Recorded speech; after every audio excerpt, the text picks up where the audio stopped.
What is going on, everybody? It is episode 691 of Pop Culture Crisis. My name is Brett, and I am here once again, as always, with my co-host. Would you introduce yourself, please? Hello, Crisis Actors. It's Mary. Happy Friday. Today is a first for PCC. This is something I just realized. Our first pregnant guest, because we are a very inclusive show. Yes, we are. The special guest and her little special guest, Anna, that Star Wars girl. Hi. Hello. How are you? Good, good. It's been a fun time traveling. I like your outfit. I just realized you were wearing like basically a Star Trek little Star Trek uniform. So this is how nerdy I am. I buy like regular clothes and I have all of these iron-on patches ready to go. Well, this is a sewn-on one, but so yeah, I just add it. So this is normal. Can you show your purse? Yes. That was also cute. To go with it. Yeah, people give me shit since it's Star Wars and Star Trek, but I like it. There you go. How was travel? Good? Everything good?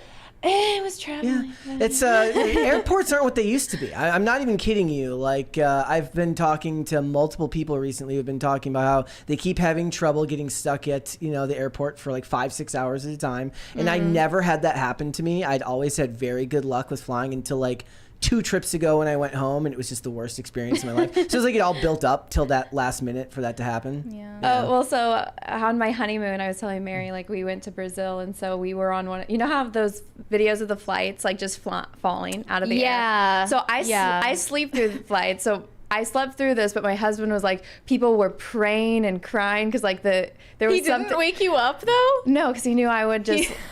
He knew I would be more irritated by the people freaking out than what was going on. Okay, but yesterday actually, I was telling the driver that picked me up last night, I didn't think that it was real. Like the whole drag queens and trans people on like the flights. What? My second flight was ran by all drag queens. What do you mean? Like the flight attendants. What are you talking about? You haven't seen this? The pilot was a drag queen? I did not see the pilot, but the flight attendants, because I was just like, my first flight, that when it landed, I had to, to make the connection. And it was on the other side of the airport, so I was just rushing just to make it onto the plane and to get to my seat and everything. So excited for your drink and your snack. Yeah, which I slept through. But I hear, because you hear them on the speakers, and I was like, that's a different voice. And then I saw him, and I was like, oh my God, this is a drag queen flight. That's insane. And then they had to stop us, even though I was like one of the last people on. They stopped because they were letting a group on from the back of the plane. Like they had those stairs, and it was, I'm pretty sure, people that were not from this country that just came here. So you were on the drag queen and illegal alien. Yes, I was. Flight. There's a movie to be made here. That sounds like there is a movie to be made here. And it's like they're forcing you to be a spectator in a drag show that you did not ask for. I lived in San Francisco, so I'm fine. I'm fine with drag shows, but I was just like, it's real. I didn't know that. I thought that was like something special that you like pay for or something. I don't know, like they just force it on unsuspecting customers. That's crazy. They're like, treat the aisle as a runway. Yeah, I was just like, they were saying, oh, there's going to be turbulence the entire flight, and then there's a woman 2 rows in front of me that had 2 screaming toddlers, and I was like, and they were like, sashay away, girl.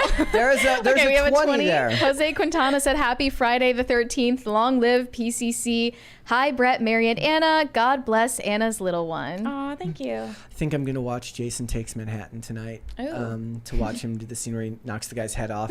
I didn't even think about the fact that it was Friday the 13th until I saw the chat point it out. Yeah. See, I was more concerned about like flying on 9/11.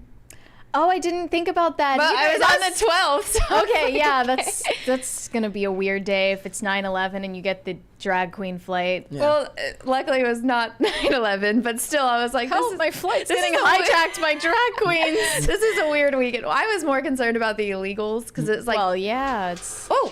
the perfect summary of where we're at in our civilization. Every time a super chat comes through, one of these money guns will attack you. I apologize. See, I take the opposite perspective. This is what I always say when we're flying. If there's turbulence and it feels like the plane is suffering, I'm like, look, I'm not nearly lucky enough to die in such an interesting way. I'm not. So like I'm not. Like I'm not special. I'm not special. So that's my literally death won't be special. That's what I say. I'm like, I'm not going to be the one who just happens to be one of the names on one of these flights that goes down. We were just talking about our burial wishes earlier. Oh, yeah, which is weird. Well, all you think about is fashion and death. So that makes perfect sense. I was thinking about death today. All right, guys, we got a bunch of stuff to get into, but before we get started, would you hit the like button on this video, please, and subscribe to this channel if you have not subscribed here yet already. I'm speaking to you, the new people who are watching, because Anna's here. Subscribe. And remember that all Super Chats, $20 and over, we will interrupt the discussion as you saw earlier. We will read those Super Chats right then and there. And remember to please share this episode out with your friends, your family, loved ones, people you hate, mortal enemies, everyone in between. The more people you share these videos with, the faster channels like ours can grow. So thank you very much for that. So what are we getting into today? Well, so a lot. This is a packed show, but first things first, the box office projections are coming out for Joker Folie à Deux, and surprise, surprise, the musical Joker sequel isn't looking good. It's looking like it's going to open underneath the original 2019 Joker film, so we'll get into that. We're also going to talk about Star Wars theory and all of the drama going on there. We were originally going to talk about this case in which actor Peter Cushing's estate seems to be having a beef with this guy who is suing because they used his likeness in Rogue One. So as Grand Moff Tarkin, and they're saying AI that tomfoolery going on, and they didn't, at least according to him, they didn't pay the right amount, or they didn't get his permission to do so. AI tomfoolery would be a great band name. It's Disney, so I don't. So we're going to talk about that. Also, if you guys remember, I think it was last week or the week before, we talked about the absolutely unhinged Disney couple who was suing to get back into Club 33. Well, apparently that story blew up because the Hollywood Reporter ran an entire expose on the husband and wife. They did like a tell-all interview. Yeah. They're like, you haven't seen The Last of Us. You know me, but you don't know my story. Yeah, exactly. So if you ladies are ready, we can just go ahead and get right into it. Mary, are you ready? I'm ready. Let's go. They're both ready. All right, let's get started. First things first, I've got fantastic news for people who get addicted to phone games. Well, Flappy Bird is coming back. If you don't know what Flappy Bird was... Did you have it? Yeah, I did. Okay. I think everyone did. Do you want to explain to people what Flappy Bird was for those who don't know? Like, I don't know video game lingo, but let me try. It was a phone side scroller. Right. Yes. So it caused many mental breakdowns. And the creator of Flappy Bird eventually shut it down at, like, honestly, the height of its popularity. It got shut down. Never on iOS again, we thought, until now. Remember, phones were being sold for large amounts of money. I actually considered doing it because I had an iPhone that had it on there. And I was like, what, $600, $900? And I was a broke college student, so I was like, it's a rarity. I kind of need $900 right now. Yeah, so the creator of Flappy Bird had an existential crisis because he felt terrible about creating a game that was so addicting and caused people so much emotional turmoil. He's a sensitive guy, so he shut it down, and apparently he just let the rights lapse. Yeah, see, I thought someone else got a hold of it. See, what's going to happen is this is going to be made into like a Hulu movie in like 10 years because they make movies about stuff like this.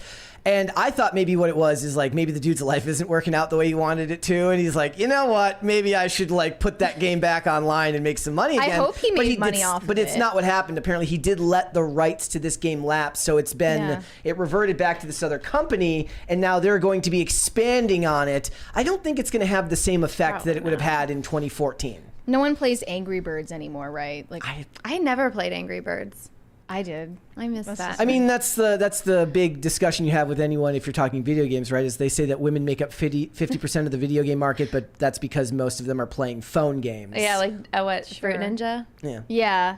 But when you initially sent this to me, I thought that it was because it's a discussing film tweet, they were going to make a Flappy Bird movie. I was like, they are really at a low point. Like, they just hit rock bottom. Did you see that Minecraft trailer? They could absolutely be doing that. They could have Ryan Reynolds play the Flappy Bird, and it'll be fantastic. No, you know what? If they made a Flappy Bird movie, they should make it about the creator and how he was actually a decent human being and took the game down because he's like, I did this thing that he could have made so much money from leaving that game up. And instead, he is like, no, I'm a decent person with a conscience. Let me take it down to stop these people's addictions. That could be a good movie. But can I just say, I've been blocked by discussing films for like 4 years. So this is the first time I've seen their page. Any discussing films? Whoever runs discussing film, is it a company or an individual? It's likely a company. It's likely they probably have a journalism division. Yeah. They probably run articles and stuff like that. But what's funny about it is, for the most part, they're pretty good about just reporting on what the news is, unless it had to do with the strike. No, or the strike. When the strike was going on, it was the most biased shit you've ever seen in your entire life, because they just can't help What did themselves. you do to get blocked? I don't remember. What happened? That's the worst part. You don't even remember. The biggest joke with like me and my friend group is like anytime somebody sends like a chat, like, oh, here's a tweet from like this account. I'm like, I'm blocked. Can you send a screenie? They're like, how many people are you blocked? And a few years ago, they came out with that one like site where you put in your Twitter handle, tell you how many people have blocked you. Over 10,000 people have me blocked. Because you must be on lists. Blockchains, right? I'm probably blockchain, probably also just people that don't like me. Getting blocked by Pop Base or Pop Crave would ruin my life. Genuinely. Well, yeah, I mean, we use that so much. But there's a lot of them, though. There's like the Hollywood Handle, Culture. Like every one of them has like 90 different versions of it. I remember the first big one when I first got on Twitter was Wikipedia blocked me. And I was like, you guys don't. Those AHs. All right, let's move on then, shall we? So, I would love to see what the numbers end up being for Flappy Bird to see if it actually does as well as the first one, but it's not 2014 anymore. So let's talk about what's going on with Lottie Moss, who is the older sister of Kate Moss. Is this the first ever Ozempic overdose? I believe so. This is an insane story. So supermodel Kate Moss is obviously credited with popularizing the heroin chic aesthetic before Ozempic was ever on the market back in the 90s. And now her younger half-sister, who is 26 years old, recently spoke out about how she overdosed on Ozempic. I didn't even know this was possible. People do anything to be thin these days, apparently. Yeah. So let's just watch her TikTok where she explains the situation. Here we go. Ozempic. I'm not gonna lie to you guys, I definitely tried it. When I tell you it was the worst decision I ever made. So if this is a warning to anyone, please, if you're thinking about doing it, do not take it. Like, it's so not worth it. I took it for 2 weeks and I've never felt so sick in my life. I felt so sick one day. I'd said to my friend, like, I can't keep any water down. I can't keep any food down, like no liquids, nothing. I need to go to the hospital. Like, I feel really sick. Ozempic. Man, people just used to use cocaine to do this back in the day. I mean, her own sister, Kate Moss, would tell her that there was a simpler way. There's a simpler method. Like, there's teenagers taking Adderall that are doing the exact same thing. That's the problem. She can't just blanket say, like, don't use Ozempic when she was obviously abusing it. She started at 130 pounds and started on a dosage for someone twice her size and was abusing it. So she can't just say it's all bad. She's not even big enough to be taking Ozempic. No. I don't know how she even got it. But she said, I was not feeling happy about my weight. I had a friend and she could get it for me. That's what she said. So she had a drug dealer. You've got fat person drug dealers now. Yes. At the end of the day, it's a medication. It's dangerous and really meant for weight loss of people at a very large size. Yeah, a doctor would have told you that. But it's not actually. It's off-label for weight loss. It was. Yeah, it's actually not for weight loss. It's for diabetes. Yeah. So it was for off-label use. But she said when I was taking it, the amount was meant for people who are 100 pounds or over, and I was in kilos or over, and I was in the 50s range. These small things I wish I'd known before taking it, but I did take it. You inject it into your leg. It was the worst decision I've ever made. I just think, this never would have happened if you just tried to lose weight the normal way. She wasn't even overweight to begin with. Yeah. This is why I don't get like celebrity worship, because they're all stupid. Yeah, well, we were just talking about that earlier. There's literally, so there's this tweet that goes viral every couple of months. It's this headline from back in the day that says, like, people who are obsessed about celebrities have lower IQs than new than study other people. finds. Yeah, people who have, like, celebrity idol worship complexes are actually lower cognitive functioning. Even given what we do for work, like, I could never do what the people online do, which is, like, they post some clip of some celebrity and then they just obsess about that person and talk about like how the awesome. Stan account, yes, right? like that is, maybe that's you, because I'm a dude that I can't. You don't get it? I don't get it. It doesn't make any sense to me. The idea of being that obsessed about any one person is creepy. Well, are you like I don't know. Are you a stan of anybody? No, I mean the only one that it's more of like a meme at this point is like I think Henry Cavill is handsome, you know. But Sure. but it's like that's You don't super run a like Henry Cavill stan account on the side. No, I did like my most popular video on my channel though is like this is the title, like Henry Cavill built a PC, like my uterus exploded from like watching that. Yeah. And like people just like it, so I went along with like the joke for a while. But it's like I like Henry Cavill, but I'm not gonna make my entire account like a Henry Cavill account. You know? Yeah. Well, if you did, that would apparently be a sign that you're low IQ. So that's a good thing. I think the offshoot for this is how shippers have invaded like a lot of fandoms, right? Where they don't actually care about the story. They just want to write weird, gross fan fiction that's not even all that well done about characters and then do self-inserts. Yeah. About what was the ship name for Smilo and Osha? They came up with some Raylo. No, but it was like a new version of Raylo. I don't remember what was it? Do you remember what it was? I don't. Quosha. I don't know. It might have been. I mean, it might have been. I don't remember like what that. it was. Oshamir. Oshamir. Yeah, people were obsessing over that. We like read some of the disgusting fan fiction that they wrote. Oh no. It was traumatizing, truly. But as for this story, this is a classic case of like F around and find out, you know, because at 130 pounds, 5'6", just go into a calorie deficit for like 2 weeks and you'll get the same results instead of overdosing on Ozempic and having a seizure. That takes like self-discipline. Right, which apparently most people are not capable of. I mean, it's the opposite perspective of this. The good version is like we actually talk quite a bit about when actors have to put on a lot of muscle for a role, right? Yeah. And they don't require that of the women. In fact, there was the character in Deadpool and Wolverine, Emma Corrin. She was actually like, she wanted a personal trainer and they said no. They're like, you don't need one. We'll just CGI muscles on you. No, well, her character just didn't need one in general. But the point is, we were going to talk about Kate Winslet and how she had like a thing that came out recently where she said being naked on camera doesn't make you brave. It's not like you're doing something special. And in the article, they talked about how people on set were like, maybe you don't want to bend like that because people are going to be able to see your belly rolls. Well, they didn't even say that. She read into it because she's insecure, right? She was in her new movie. There's a scene where she is in a bathing suit and she's sitting down, and she was like hunched over, and someone on set was like, "Hey, maybe you want to like straighten your posture a little bit." And she was like, "Oh, because you want me to hide my belly rolls? F that! I'm going to show everyone my real body." There's actually there's two different schools of thought when you think about Hollywood or movie making in general. One is that it's a visual medium and looking good on camera is a requirement for the job in a lot of cases. Tom Cruise gave an interview back in like 1996 where like he talks about, or no, I'm sorry, like the early 2000s where he talks about like, look, stay in shape, eat right. The best thing you have is a good physique because you have to be camera ready at any given time. Yeah. And then there's the pretentious artists who are like, that's not the real world. And I want to show like the real version of this character. So Tom Cruise said that? Yeah. And like an old interview with like Men's Health or something like that.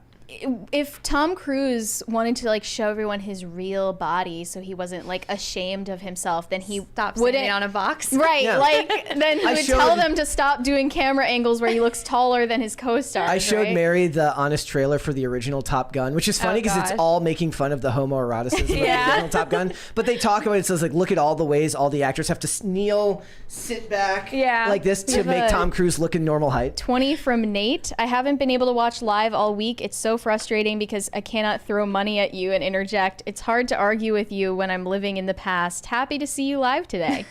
I wonder if he like watches it when it's like, he's watching the replay and then he screams at his phone because he can't actually, send the live chat. We're glad you're here today. Thank Feel you. free to argue with us. I'm still getting used to these two machines. Eventually you'll be like us and you'll be dead inside. And it goes to everyone. You're like, anyway, so this is what happened today. You won't feel anything 2 hours from now. Well, I guess it's different because they're both pointed at me. So I'm like, oh, what's different for us. Somebody should help her get a crisis party so that she can experience a crisis party. We also have changed the sound today. Don't spoil it. I won't spoil it, but Mary gave me a request on Slack before I got into work today, and I immediately went to work making it, and I think you guys will like it. This is more important than everything else. It really is. Okay, and you will be surprised. All right, on the other end of the spectrum when it comes to weight loss, I feel so misogynistic today making this topic all this. First of all, don't look if you don't have to. Trigger warning. The titties are gross. Lizzo titties on screen. Oh, God. Okay, be warned. But Lizzo is losing weight supposedly the traditional way by eating less and moving more. And she's posting her weight loss progress on Instagram. And she said, when you wake up and weigh less than you did in 2019, looks like she's making progress. Like, that's always a good thing. Maybe you don't need to show all that. Well, she's not doing the Nikocado avocado thing where she hides for a year and then just magically shows up one day and is skinny. He's nonstop posting. He did Ozempic 100%. You think so? Oh, 100% he did Ozempic. Because you know what? Ooh. He planned this all out. He filmed 2 years worth of content. Because if you did it naturally, you have no guarantee that you're going to keep to that schedule. He knew for a fact he was going to lose all that weight and get to this size. He planned it out with Ozempic. There's a 20 there from Nate. He says, that's exactly what I do, Brett. That's perfect. That's why we love you. I mean, I don't know. I think he's psychotic enough that he's able to have that level of self-discipline. They said he's a violinist, so he already has like self-discipline ingrained in him. If that were true, he would have never gotten that fat. But he got fat for content, you know? It was for his love of clout, not his love of food. Yeah. I know, which is why I think he wasn't going to leave it up to chance. Because some people, they work out and they can't lose the weight, you know? I don't know. Maybe you're right. I don't know. I'm giving him too much benefit of the doubt. I see his face. He's got Ozempic face. What is I mean, we actually did a topic about this, about Ozempic face, where it's like it looks emaciated. Yeah. It kind of looks like they're dead. Yeah. It's gross. Sunken in eyes, sunken in cheekbones. They kind of end up looking like a zombie by the time it's all said and done. Good for Lizzo losing the weight. I just didn't need to see that photo. That's all I'm saying. We didn't need to see all that, but good for you. And since I had to... Congrats or sorry that happened. I'm not reading all that. All right.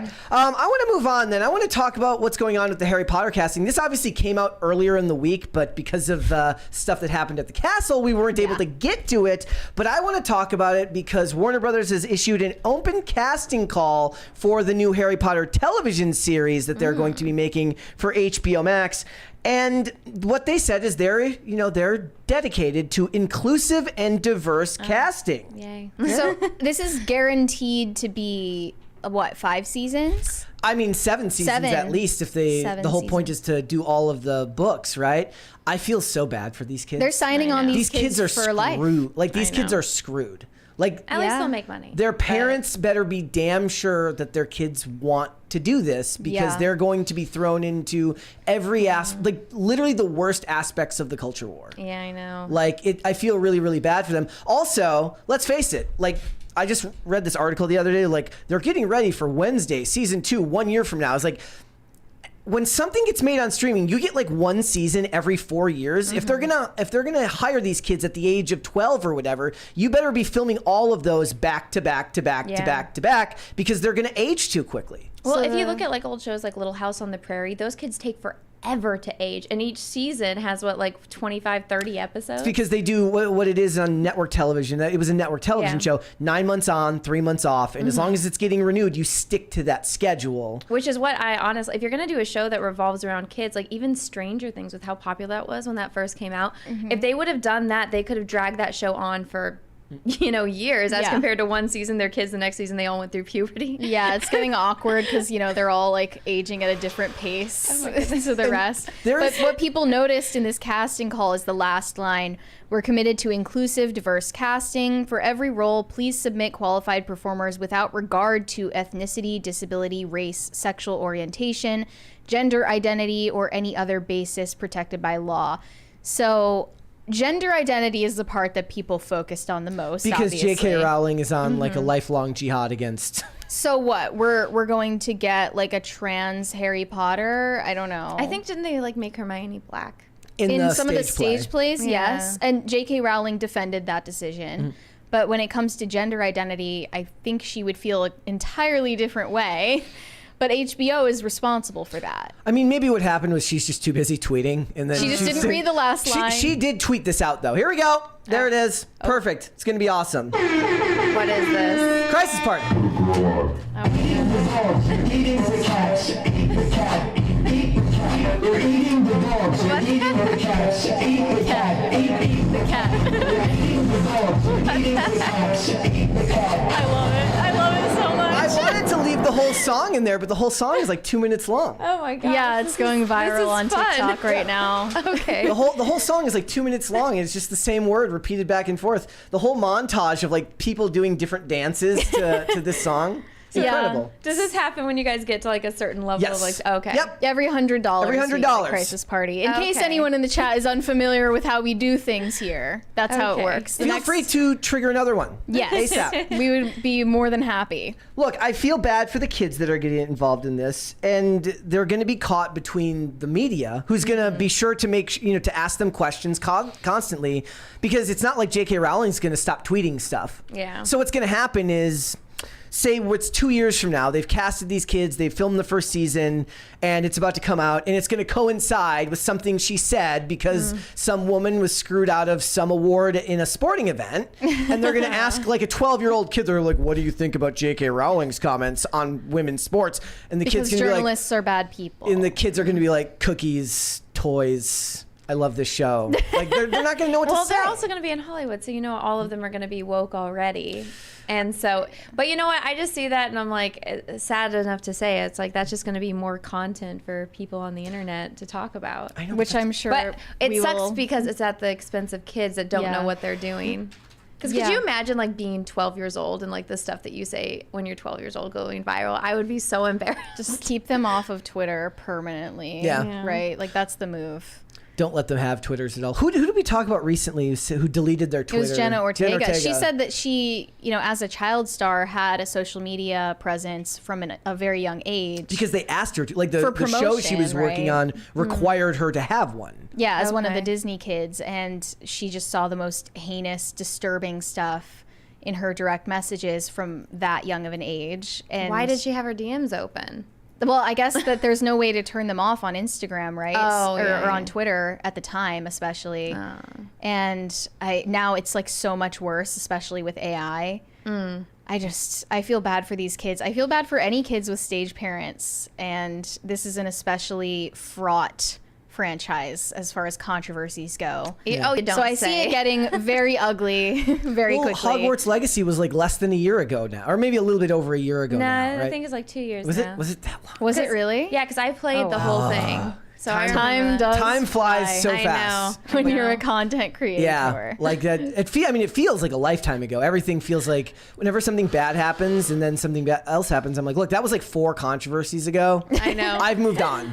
I've moved on. I don't get attached to Like any 12 of them. outrage cycles ago. Were you ever into Harry Potter? Yeah. You grew up with it? Yeah, I remember like when the movies were coming out, and like I remember waiting at Borders Books for the 7th book at midnight to come out. Like when There was like a whole line of people? Yeah, That's crazy. Borders. yeah. Remember when that was a store? Yeah. Is it just? But did they lose the war? Is it just Barnes and Noble now? It's just and, Barnes and Noble now. And they're just in malls. I remember when we went to New York, there was a store in the mall that we went to that used to be a Borders. And I think when Jamie Kilstein was on the trip with us, he was like, I worked at that place. I worked at Borders right there. This is like a full circle moment for me. They can bring it back and call it open borders. And Yeah. make a Oh, whole- no. a new one. And hire only illegal all the immigrants work there. Yes, all the people that have been imported from other countries. Yeah. Are you excited for the show though, or You know how what? do you feel I about have it? tried to not look at anything about it and just kind of stay neutral because I don't know, it kind of just is over for me. Once the 7th movie came out, I didn't like how they Yeah. broke it up into 2 different parts. I honestly didn't really like the ending in general. Of the movie or the book? I didn't like the movie. Okay. But the book, it was, because it's like, oh, this has been such a big part of my childhood. For it to end, it's kind of bittersweet.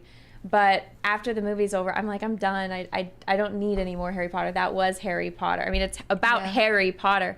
I did play the game, and that got me kind of in the feels a little bit when you first, fly. And I was like, oh, this is cool. But I don't need a TV show. I already watched the movies. Yeah. Yeah, fair enough. And it's going to be one that, depending on how much control Rowling exerts over it, is going to be held pretty close to the books, assuming that she wants to actually do that, which she's going to be incredibly hands-on. Yeah. Well, at least something people are unhappy about. I know that there's some stuff that they like left out, like Peeves isn't in it at all. So it's like you could have all these characters and all these stuff that did happen in the books that weren't in the movies, obviously, because it'd be 7-hour movie. We just did a topic yesterday about Pharrell and not using the word slave in the song "Slave for You" by Britney Spears.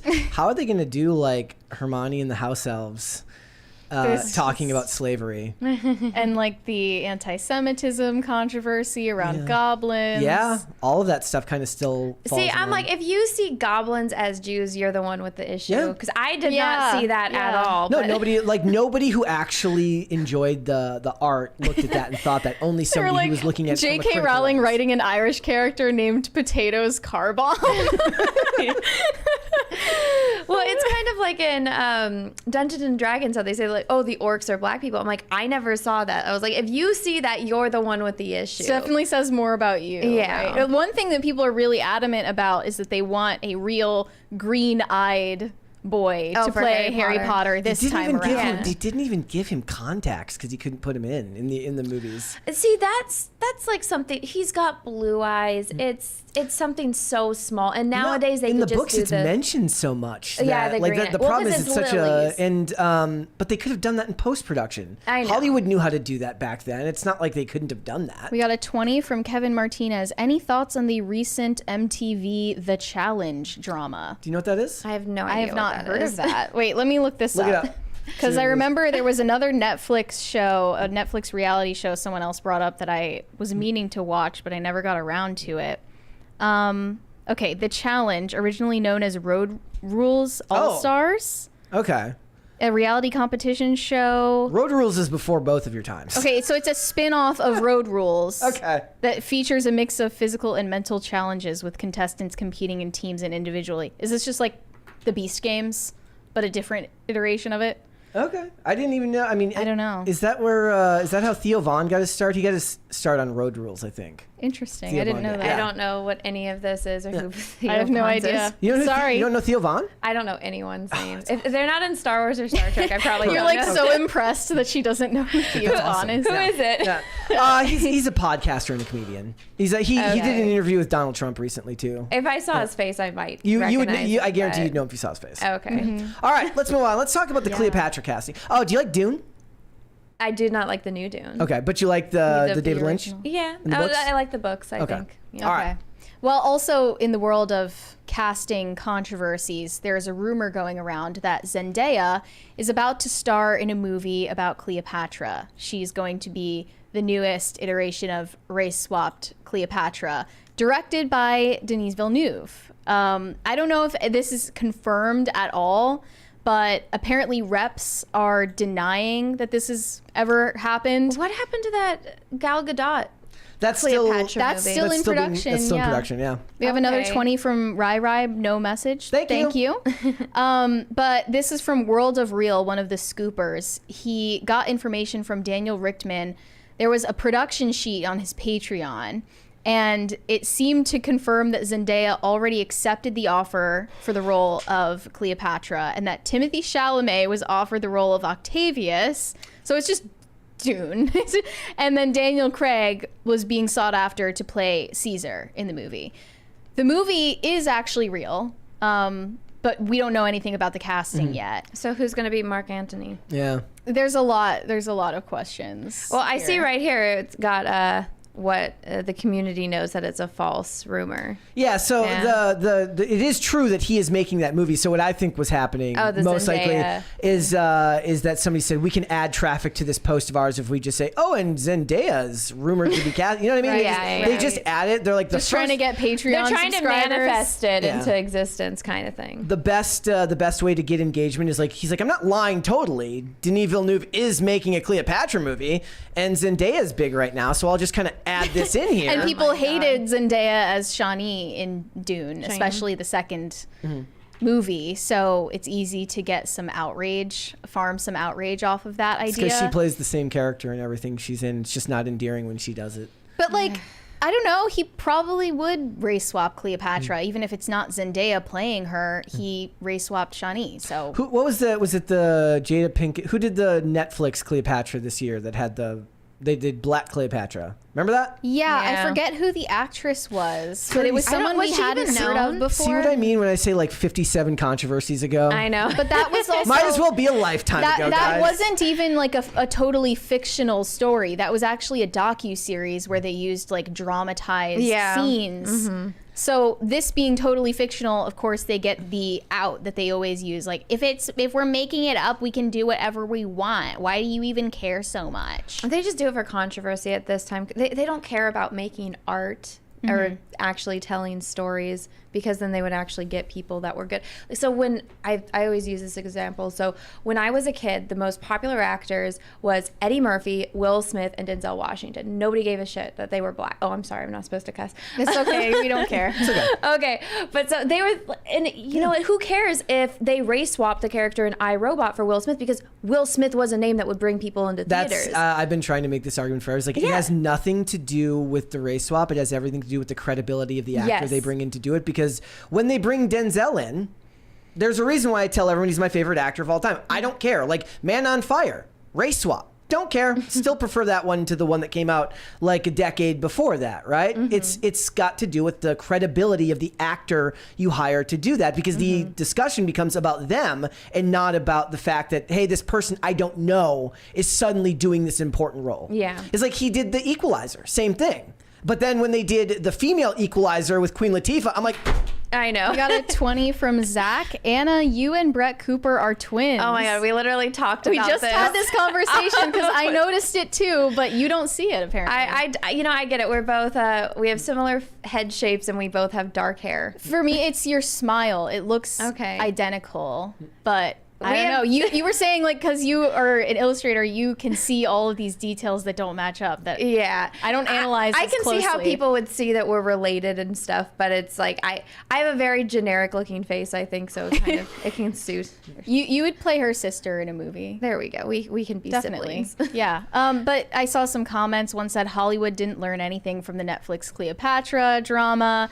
Another one said maybe cast a Greek actress. See, if they cast an actress like Gal Gadot, obviously the refrain there is, well, Gal Gadot isn't Greek. She isn't of Greek descent. Therefore, it's also an ethnicity swap. So what's the big deal? I hate that so much. It's like, who the hell cares if they're the best? Like, Gal Gadot will get people to watch it because Gal Gadot is absolutely drop dead gorgeous and she's a good actress. So playing a woman known for her beauty and sex appeal, Gal Gadot is a pretty good actress to go and pick. Actually, I don't know if any of this is true. I call her a good actress, but she's a draw. I don't know if any of this is true, but like pretty. some people say that the real Cleopatra was actually not a looker and that she just had such insane charisma that's what it was her riz. It was her riz. Okay. That actually drew in all the men. That's actually, so maybe we should actually applaud Hollywood. Given that Hollywood loves to make stuff ugly now, like, I could totally see them being like, we're going for realism. Oh, Bella Ramsey. You know what I mean? Bella Ramsey plays Cleopatra. She's the girl from the Last of Us TV show. Yeah. Well, the non-binary actress. Okay.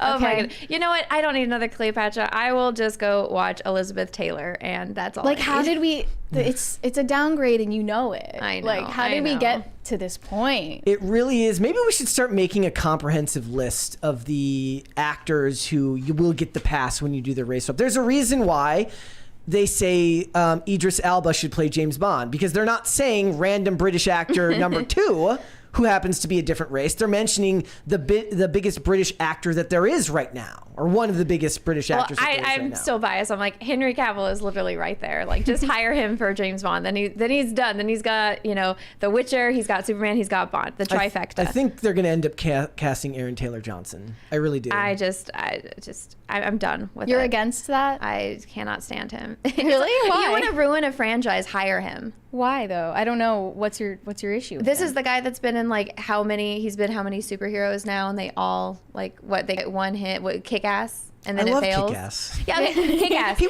He was in Bullet Train. I really liked Bullet Train. He's not Bond. He's Bond's like friend. So when you watch James Bond, and I'm a big James Bond fan, so he'll be like the one spy that he runs into that he's friends with. He's cool half the movie, and either he's going to die at the end or he's going to betray him. Sean Bean in Goldeneye as but Trevelyan. a little bit more, I guess, James Bond-esque as compared to Sean Bean.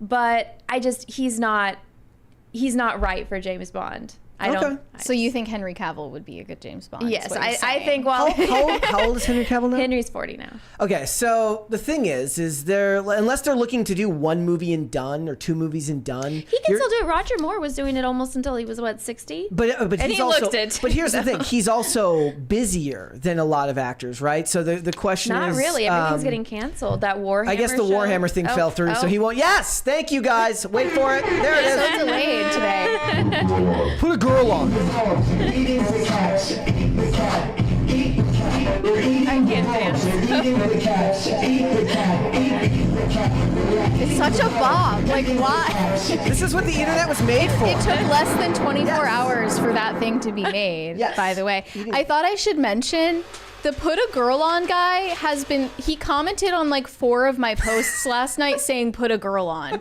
Oh. So he must know, right? He must be aware of the fact that this has become an inside joke. I love it. So, Yeah. so you would cast Henry Cavill if he wasn't available. Who's your second pick for that? I don't know, like modern actors anymore. It's the good ones. I should. Yeah. Well, not Rephrase younger that. than 40. I don't He would mind. have to be younger It's than really 40. funny because I watched last week. I watched the Solomon Kane movie that got made from back in 2009, starring James Purefoy, and I think James Purefoy could have done a great Bond villain back in the early 2010s. But he was doing The Following with Kevin Bacon at that time, and obviously they treat TV actors vastly different than they treat movie actors. Yeah. It's not really the same thing. So usually you don't grab a TV actor and make him James Bond. You grab somebody that they want to anoint as the next big film star to be James Bond. Obviously Daniel Craig was already successful. See, I hate Daniel Craig. I hate his Bond. It's so awful. So I love Casino Royale. I love Casino Royale. What makes you hate his aesthetically? James I Bond? he's love awful. the He's not James Bond. aesthetically. I love He's a the spy. cinematography. He's a spy, but he's not James Bond. And also, he's got a butterface, so it's like I don't even want to look at him. Well, I mean that was what they were going for because what I imagine they were saying was like we're not going for suave, we're not going for refined. So you're not making James Bond. We're not going for refined. basically. We're trying to base it in some form of reality. At least that's what they said. Nobody actually wants that. So then it's not Brett, James we Bond have you're a doing. request. We have a $20 request from Potatoes for Seamus. He said, Brett, introduce Anna to the People's Joker. Also, how's your Anne's Frank's hot dog stand? Have you thought of putting a stand in Ohio? Let's go. We could do an Anne's Frank's hot dog stand in Ohio. Yeah. That'd be great. Only in Ohio. You know the rules, ladies and gentlemen. If we're going to do that, somebody's going to have to send me the link on Twitter right now because I never bookmark it whenever they send it to right me. now, someone do the work. Okay, And send him the link right now at Brett Dasovic on Twitter. And what are you introducing me It's to? a trailer It's for a ritual, movie. I guess. And there's a Okay. new person on the show. They want this person to be subjected to watching The People's Joker. Let me see if it shows Okay. up. Did you ever hear about it? It sounds very familiar. Yeah, So- well, it was this independent filmmaker creating a parody. I think I know movie. exactly what you're talking Yeah, but we found this really cursed trailer or teaser for it, and it's not aging well. Okay. Somebody is going to have to send it to me right now if they want this to happen. If you want So- it that badly, you're gonna have to send him the link. Oh my goodness. Hold on. This has become like a routine now. Okay. So, but if we don't get it over with, they're gonna torture us with it forever. Gotcha. I feel like I have seen it. It's that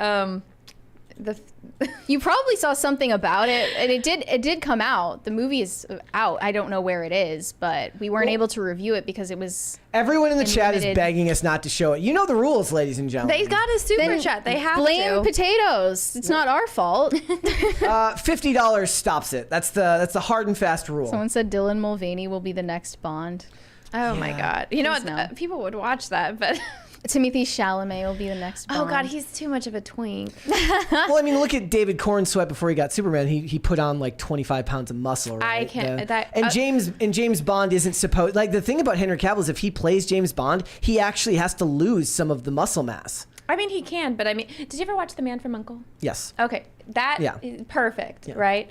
I don't know. I think he could still do it. Like, there's ways to do that with like suits and stuff. Because I mean, even the aesthetic he went for when he was in that Mission Impossible movie is still Bond-esque. When he does the arm thing. No, and the thing is, I liked him in Ministry of Ungentlemanly Warfare. Oh, wow. We got a veto. Sorry, it's $100 super chat from Francisco Sanchez Jr. saying, they eat the cats. No to People's Joker. Hello, all. It has been stopped. It has been stopped. Right. Okay. But Henry Cavill, like I loved Ministry of Ungentlemanly Warfare, but it's like they were doing everything they could not to put him on screen. It started. Don't play it. I got it. Okay. If someone else wants it, send another 20 and you can request it. But the point was, it felt like they were doing everything to get him off screen on there, right? Because the movie was so... I haven't watched it yet. He's great in the movie, but it's like he doesn't get the screen time he needs to really lead the film. Mm-hmm. So... All right, let's go ahead and do thank you, Francisco. They're all saying my hair. They're all How come fighting it didn't do the right cat now? thing? You guys It will. It takes time to trigger. So all right, let's go ahead and do cringe and cute of the day. Matt Walsh. Yeah, Yes. we're not quite there yet. Okay, so recently Daily Wire released their very first in-theater release, their very first movie that is getting a full theatrical release. It's Matt Walsh's documentary, Am I Racist? It's the follow-up to What is a Woman? And it's all about tackling the DEI movement and critical race theory educators. It's basically Matt Walsh becoming one of them, going into that world, interviewing them, and mocking these people in like a Borat style mockumentary. So now we found out that certain movie theater employees are doing their darndest to sabotage this movie. And it reminded me of back when Sound of Freedom came out, where there were a ton of rumors that movie theater employees were trying to sabotage screenings of that as well by like turning off the air conditioning in certain theaters because it was the dead middle of summer. And just like doing random things to try to stop people from seeing it. I think most of that was, I don't know if any of that was actually proven. No, right? it was all rumor. They were trying to do the same thing recently. They were making statements about a new movie that just came out called City of Dreams. Yeah. And then the CEO of AMC is like, yeah, we don't make any money if people don't show up to the theater. Right. Like, I don't know if I buy. Well, it could be petty employees that are. That's what it is. That's exactly what he found. So Matt Walsh posted screenshots from the subreddit r/movie theater employees where they were all conspiring together, coming up with ways to stop people from watching it. Here, this one person said, I will be making the transaction as difficult as possible for anyone seeing the Matt Walsh movie. Another one said, can you take the good seats out of service without anyone noticing? Only sell the creatures that crawl out of the mud to see this thing, the crap seats. Another one said, this one just makes me feel gross having it playing. I can handle God's Not Dead or whatever other Christian movies we have, but this one just feels wrong. It's going to be long couple days that we have this. Another one said, we're getting it. We had one manager joke that if we did, he would quit. He might just if he deals with any of their shit. I don't know what they thought was going to happen, but they saw his tweet and then they posted the screenshot of it again in their subreddit saying they got famous off of it. Another one commented, if y'all see any of his followers being weird, please do not argue with them, report them, and move on with your lives. What does that mean, being weird?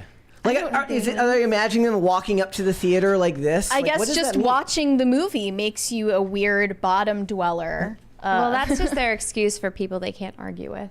Yeah. Another one said this is just him laying the groundwork for when no one comes to see his movie. He can point to this and say that we sabotaged him. You literally did that. The proof is there. Yeah. Like, the posts are still up.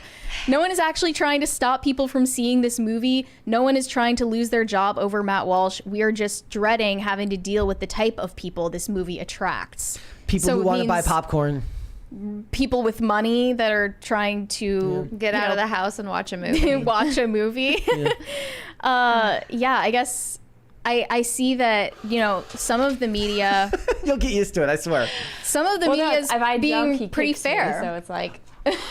That's adorable. Variety did a piece on it saying Matt Walsh, Am I Racist, hits 1,500 plus theaters as Daily Wire bets big for movie dominance.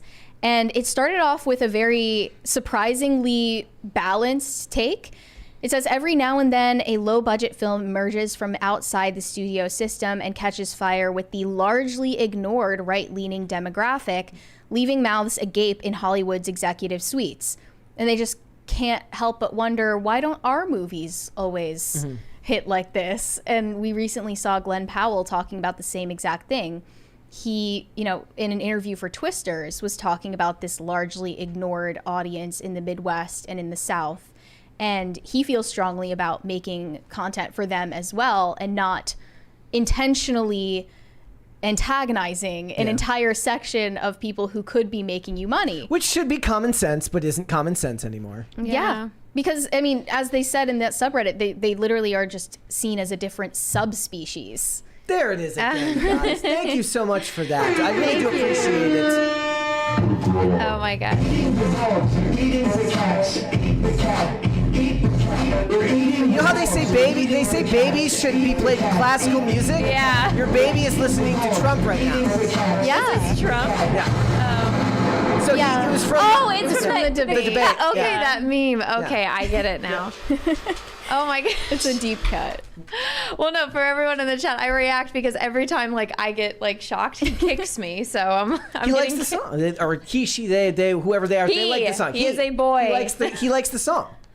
Matt I didn't Walsh, know if you had revealed the gender. Oh so yeah, I was it's like, a oh. boy. Yeah. Matt Walsh responded to the Variety piece saying, most mainstream outlets have refused to acknowledge our film. I give a lot of credit to Variety for not only covering it, but being very fair in how they cover it. Huge respect for that. Thank you. Except for, there was one line I noticed. They said, Ben Shapiro is known for embracing discriminatory views. But other than that, as I read through the article, there was nothing outwardly biased. But yeah, then I saw he posted another specific theater release a statement saying, due to the strong reactions from our community for and against this film and concerns for the well-being of our staff, we will not be playing Am I Racist as originally intended.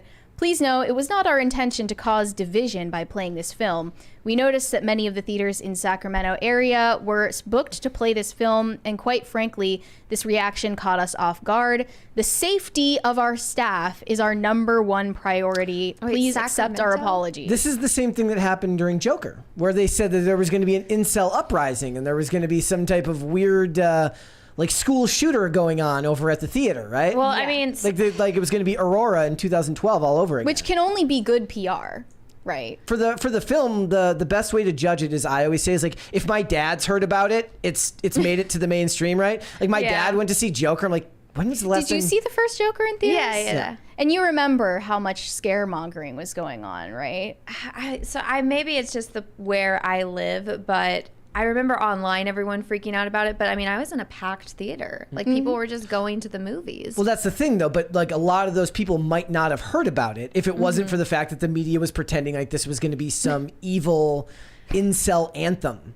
Right. Or in the case of Sound of Freedom, they called it, the QAnon conspiracy theorist movie that was attracting all of your boomer uncles. Yeah. So the more you write headlines like this and the more you try to conspire against it, you're actually working in the opposite direction. You're only helping them. And then Robin DiAngelo responded to this. Yeah, I think she put out a full statement because I was not aware of who this person was, first off.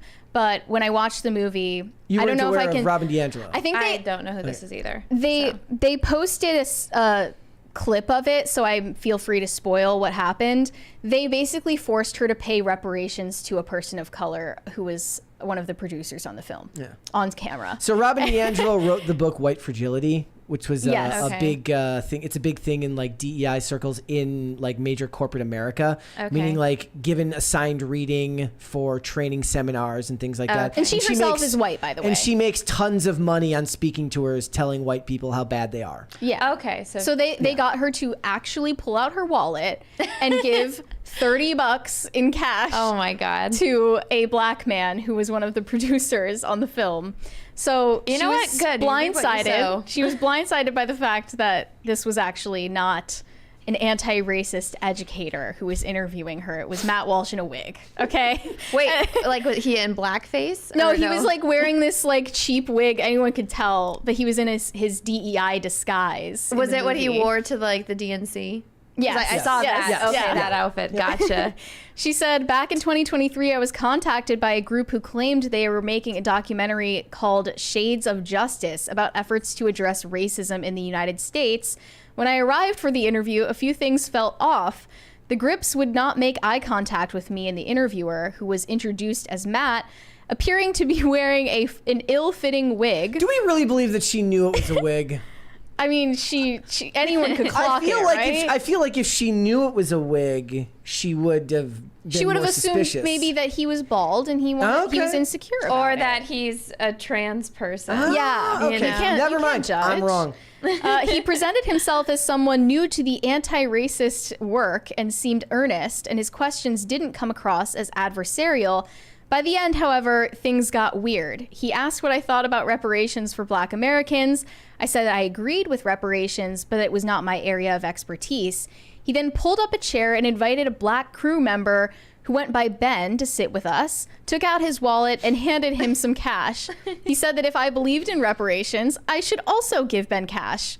While some Black people have asked white people to engage in reparations by giving directly to individuals, they are generally understood as a systemic approach to past and current injustice. Interesting how that doesn't actually require you to lose any money. The way he set this up felt intended to put Ben and I on the spot. Because he was pushing this on us, I expressed my discomfort and checked in with Ben to be sure he was okay with receiving cash in this way. He reassured me that he was. So I went to my wallet and handed him my cash, and the interview ended. It's just Oh it's a more hilarious version of what the evil people were doing in 2020, which was people were going to restaurants where people were eating outside, and they were like putting their fist up and saying, "Do this or else." Basically, do this or you're a racist. Yeah. Yeah. So by the end of this blog post, she just quoted what the SPLC has to say about Matt Walsh and reinforced that he is, in capital letters, a bad person. He's just a troll. I mean, she got expertly trolled. And at that point, you should just like laugh along. He's because kind of any other perfect. reaction is more embarrassing. Well, he's just pointing out how stupid they are. Like Yeah. how all the points that they're making are stupid. There's actually some kid that's going viral right now doing that. Did you Yes. see that? Like Really? the college kid? Yeah. And he's like, "Oh, do you believe in reparations?" They're like, "Yeah." And it's like, "Give this guy $20 or give this guy And they money." do it? Some of them are like, "What are you talking about?" They're like, "Well, you believe in reparations, right? Give him $20. He's Black. He." They're like, oh, you got it all wrong. I only support reparations if like the government does it for Which means me your taxes. through my taxes. Yeah, not the money. Well, I it just was- shows they'll just repeat anything at this point. Yeah. And he is the perfect person to troll because he's so deadpan. He's so one note in his delivery. It's impressive that It he was is. able to convince them it was genuine. But yeah, I think that all of this outrage can only do the movie a favor. We'll have to wait They're and see. working against their own interests. All right, let's move on. Cringe or cute of the day? We do a segment called Cute of the Day, and we do a segment called Cringe of the Day. Which one would you like to see first? Cringe. Cringe first? All right. Let's check this one out. This one is here. really Yep. random. Okay, so I'm pretty sure that we saw at least one version of this before, but let's double It felt fitting for today. Okay, here we go. Happy Star Wars Day, everyone. Today is also my birthday. And because it's my birthday, I get to introduce you to my girlfriend, who is amazing. Happy Star Wars Day, everyone. Today is also my birthday. And because it's my birthday, I get to introduce you to my girlfriend, who is just gets amazing. worse. Today is also my birthday. And because it's my birthday... What? Did you see the trigger discipline on the guy with Marcus, the you remote? don't want to do this. Let her go. Breaking news, a man is currently holding his girlfriend hostage. Oh my outside God. of his home, waiting negotiation terms. This is Rover 2L2, Eye in the Sky. We have visual on target. Oh, that's that guy's really funny. That guy does like food reviews. He's a voice actor and he does food reviews. We have visual on target. Hi, we are live in front of the home where a woman is being held hostage. News, a man is currently holding his girlfriend hostage. Police are outside of My fellow Americans, I know we are all aware of the current market situation developing, and I want to assure you I have my top FBI agent on the case. Oh my God. fellow I've known her for years. I know we are all aware of the current market situation developing, and I want to assure you I have my top FBI agent on the case. We're on our way. No, Spider-Man and Captain America are gonna go help. God, you guys can get flagged for this.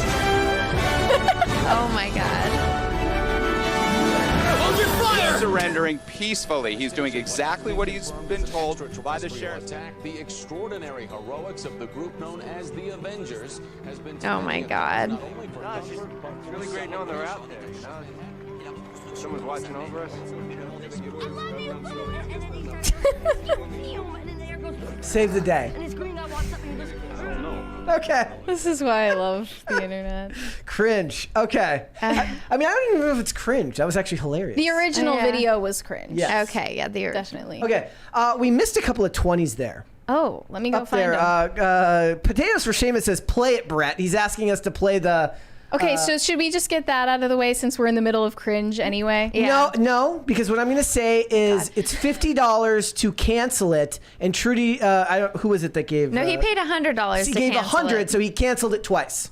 Okay, great. Technicality. They're Yes. going to really get angry about that. Crispy Leg Transport said, is that the Eyeball Artist? Song of the Day, the Imperial March, Darth Vader's theme in honor of today's guest. Aw, thank you. Did you see? So the guy who did the music for the Batman, Giancino, his son, Michael Giancino, his son is doing the music for the Penguin.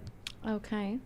Is that... Is he good? I have no. That's the thing. I haven't seen it yet. So it's like the question is like, is this a nepo baby thing? Yeah, it's like, I was wondering. Michael's like, I'm busy. I can't do this right now. I got a son. His name's Mick. We have him. We have the same last name. Yeah. Right.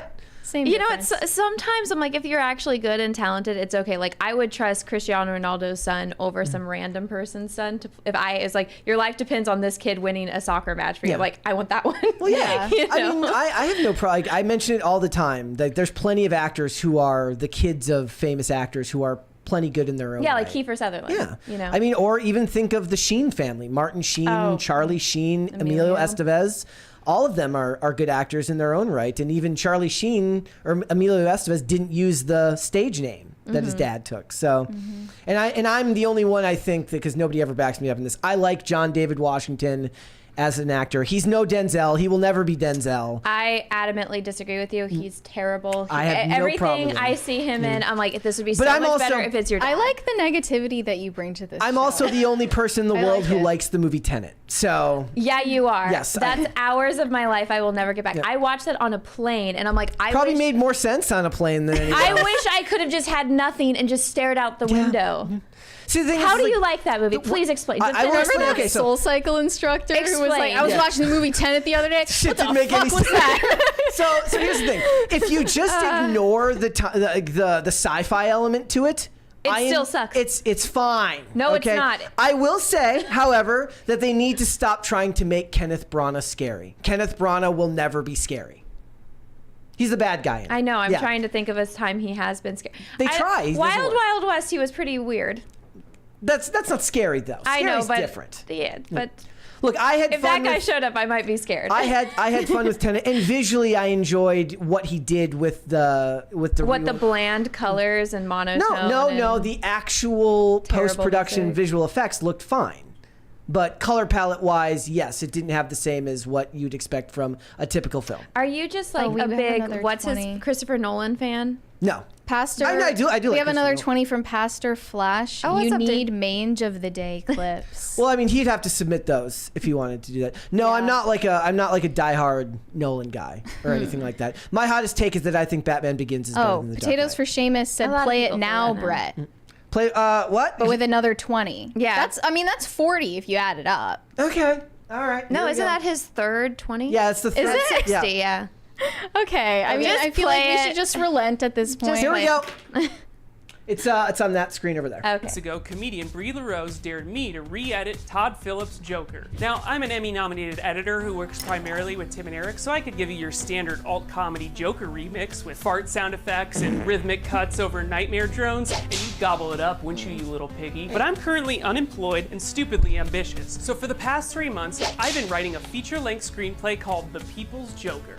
utilizing clips from the 2019 Oscar contender, footage from other iterations of Joker's past, and just movies that feature clowns. It doesn't even as sound like as English additional footage anymore. that I'll be shooting in the privacy of my How own many times have you guys bedroom. watched I'm this? creating an lot. entirely So new many. feature I'm film. actually Stockholm syndrome. I actually think the guy has plenty good charisma. Francisco Right, Sanchez this is my Jr. said Brett feature catching film some strays acting today. debut, and I'll be portraying both Harley Quinn and the Joker. Using these characters, which I definitely don't own the rights You to, guys should, I'll like, be sharing react the to this story if of you my ever find transition it. and how I overcame like a mentally movie the stream. cycle of Yeah. abuse that I was stuck in. I think it's on Amazon Prime. It's your standard queer You coming guys of age definitely story, should do a only watch. it takes Oh, place if in the it- Batman universe. Twitch still had that But wait, Yeah. that's feature. You not guys all. could have done I'm a that. huge fan of Suicide Squad, so The People's Joker will not only be the first film to feature a trans woman playing the Joker, it will also prominently feature Jared Leto's seminal portrayal much to of the stop clown it? Prince of Crime. 50. And no, I 50 don't to have his stop it? permission to Okay. use his likeness. I plan on using deepfakes, but the way I see it, this can be his way of apologizing to the trans community for Dallas Buyers Club. Plus, my God. Jared, What was baby, wrong with Dallas look, Buyers Club? everybody That's knows actually you're what I pissed said. Todd didn't Yeah, use the what's wrong Joker. with that Don't movie? sue me, be in mine.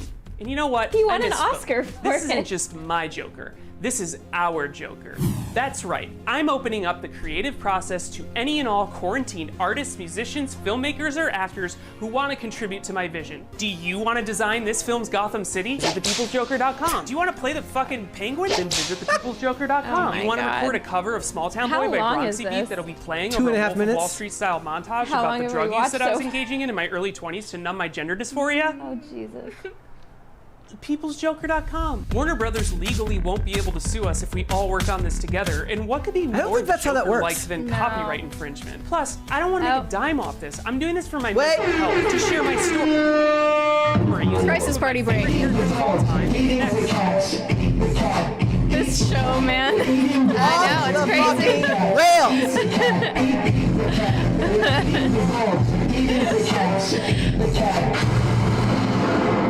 Oh my goodness. Resume. Other artists who are sad and broken because of this fucking pandemic. Oh, That by the didn't way, save us. if you're a distributor who has any ideas on how You're to running release out an of money, incredibly man. illegal film, please get in touch with me. I really want to premiere this thing on July 4th, our failed Oh, nation's God, birthday. why? Because, well, I know I'm not the first person to say this, but this country needs an enema, and the People's Oh, God. Joker is the very rectal bulb syringe that can do the job. So visit thepeoplesjoker.com today. So this is an enema, so it's gonna be a bunch of shit. Great. Okay, we're done. And to the person in the chat who said that they would unsubscribe if we played the whole thing, technically I stopped at 4 seconds before it's done. So Yeah. we're good. Yeah. Yes. Don't leave us. Yeah. There's so much more coming next. That potato guy. I'm a pregnant woman. Why would you do that to me? Here So, for your. thank you. Undue stress on a vulnerable pregnant woman. I know. So let's do cue to the day. Okay, yeah. Palate cleanser. That was the cringe. We'll do cue to the day as well here. All right, let me get rid of this. Get rid of this. Get rid of this. All right. First things first. This one is from J Red. Says Karate Kitten. Wax on, wax off. Hold on. He's so knocked tired. out. Aw, that's a strange love it. wallpaper. Who the heck has that in their house? Yeah, look at him. Very cute. Very cute. We'll do 2 more today since Love the technically beans. we got 2 cringe. So we'll do 2 more cutes here. All right.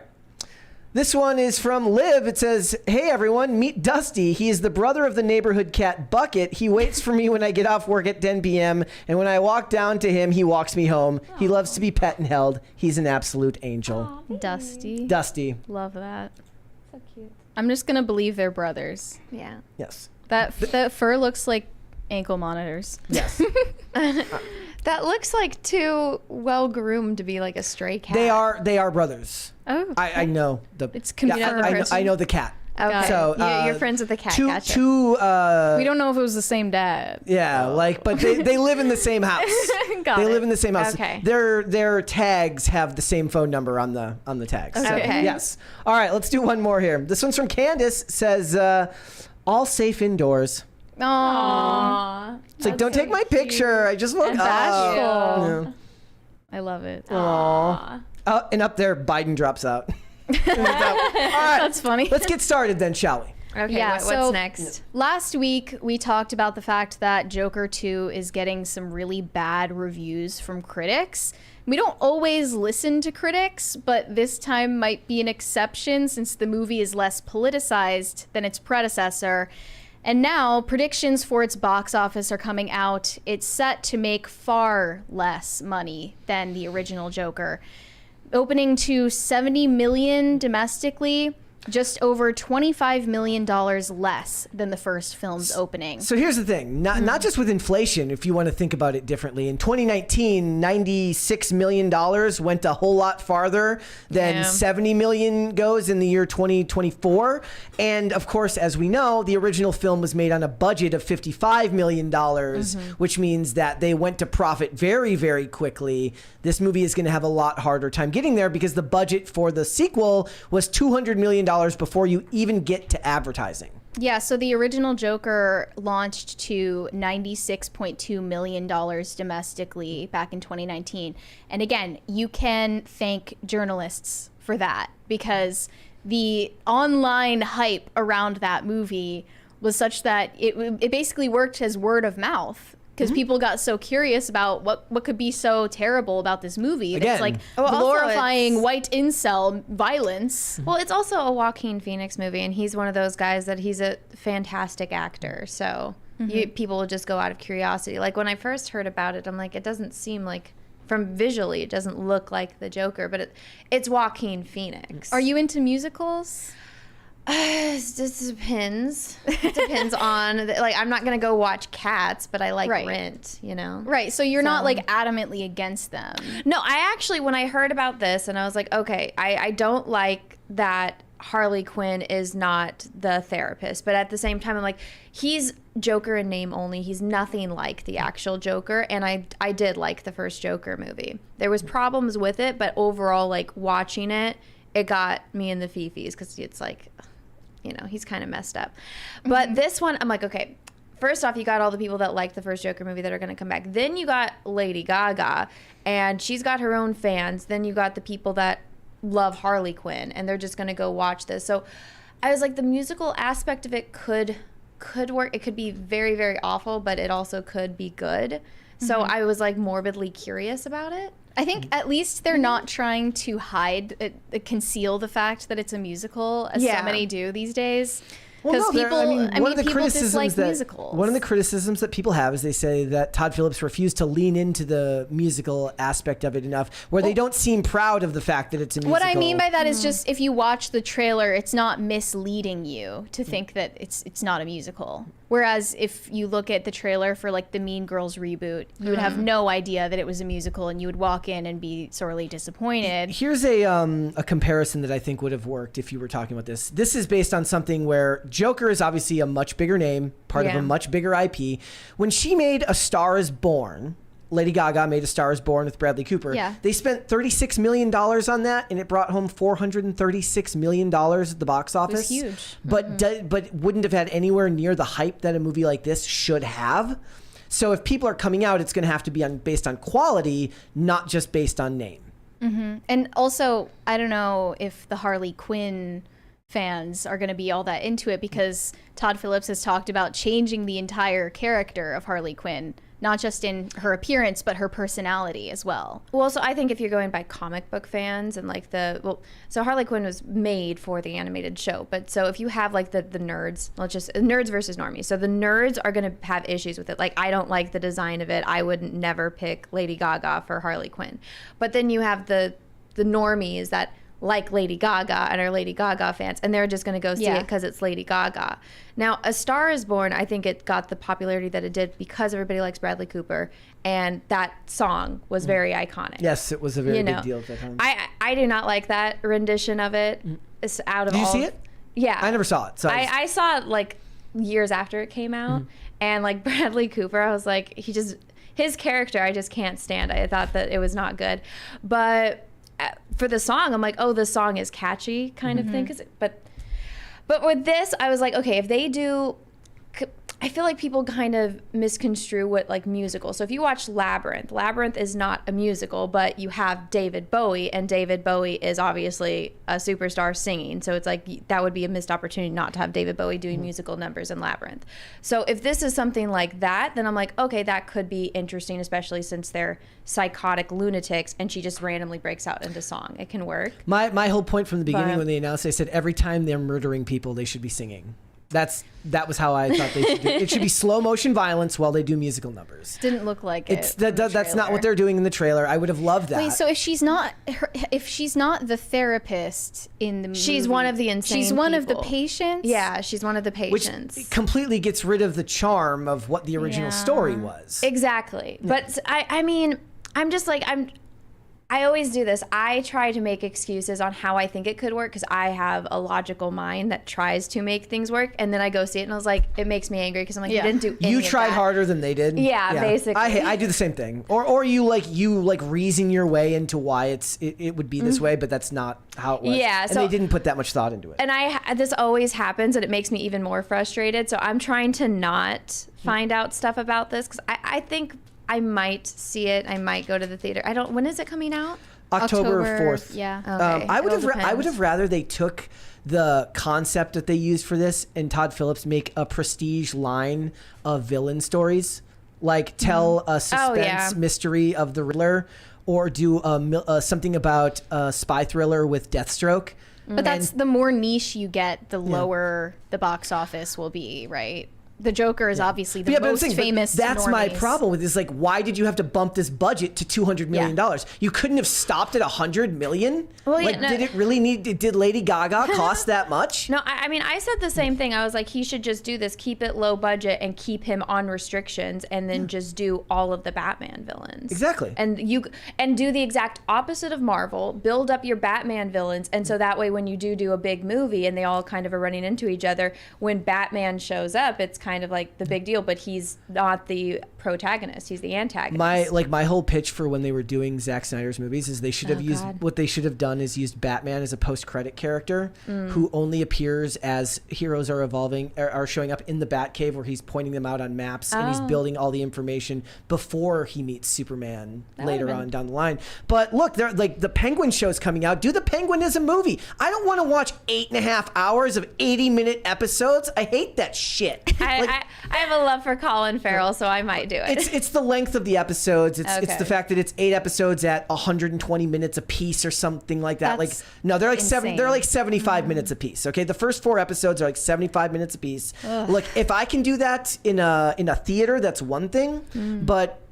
paying that close attention to it for 8 episodes when they're releasing weekly, I don't care for it. I would rather they just let Todd Phillips try to do a Penguin movie in this format. Maybe. Yeah, I don't know. I mean, I just think that it's not going to have the moment that the first Joker had. No, it needed, not just because it needed the combative media to do that. Sure, but it's not just because of the combative media, honestly. Like, I don't know why, but October 2019 just has this like vibe that I reminisce about. And it's that pre-COVID nostalgia that people think about. That was the last movie they saw before. It was Bad Boys, like not the most recent one, but Bad Boys for Life came out and was like the last big movie to do like box office numbers right as we went into COVID. But for a lot of people, the first Joker movie was the last movie they saw before COVID, and possibly the last movie they went to theaters to see at all. Ever. Yeah. At all. Yeah. So I just don't think that you can really drum up the same excitement for this. I told you from the beginning, I think the moment passed. Yeah. I don't think that the format that they're using, unless they branch it out to other characters, really lends itself to telling more stories with the character. I honestly, because usually don't they release like the album before? I bet you like they're going to release a single and it's going to be, I hope it's going to be amazing. Like just a Lady Gaga killer song, and that'll draw everyone in. It has to make it go viral on TikTok. Probably, yeah. That's their only hope. All right, let's go some super chats. Okay, Shane H. Wilder. Andrew Jacobs said Brittany's youngest turned 18. Hey Kevin, work bitch. Oh yeah, Brittany. That's who I said should have played Harley Quinn is Britney Spears. Well, actually, that would have been good. Yeah, Kevin Federline does not have to work bitch because he's going to continue getting child support payments until both of the kids have graduated college. Because I think that's like why they moved to Hawaii. The laws are different there, so the child support will continue until they're at least like both 21. Shane H. Wilder said, happy Friday, Brett, Mary, and Anna. I saw that Mary's dealer, the pimp on a blimp, was on Culture War. I'm shocked he's not sneaking in to create havoc. I know. I found out last night Alex was here. I was like, you mofo, and I hit him up on Twitter. I was like, I didn't know he was on Culture War today. They were you were still out of town, and they were asking about somebody to do Culture War on Friday because they had the Bachelorette. Right. And I said that it's not really feasible because of where we are. And, right, and they were looking for suggestions. I made all these suggestions like Alex Stein. I'm like, that works. Which is perfect because Alex interviewed that guy on his channel. Yeah. Yeah. They already are familiar. Yeah. Shane H. Wilder said, breaking, the CEO of Waffle House has passed away. All fights in the dining room will be postponed this weekend out of respect. Hold your chair throwing for the weekend. 07's in chat for the CEO of Waffle House. That's very sad. Aww. 2 more. Tao said, happy belated birthday, Mary. Sorry for the late message. Can I get, he deserves to go to hell. Welcome to PCC, Anna. Oh, and hi, Brett. Well, thank you. Thank you for the belated birthday message. Do 1 more. The Manic Mustache said, it's not the circumstance of your birth that matters. It's what you do with the life you were given. Mewtwo, the Pokemon movie. Stay toxic, my friends. Yeah. That was a nice message. I am looking forward to Sonic 3. I saw somebody mentioning Sonic being big prior to COVID, the first Sonic movie. Oh, well, that's because I didn't go to see that one. It's did you see the Photoshop where they fixed Jack Black from Minecraft? It's amazing. It's amazing. All right, let's move on.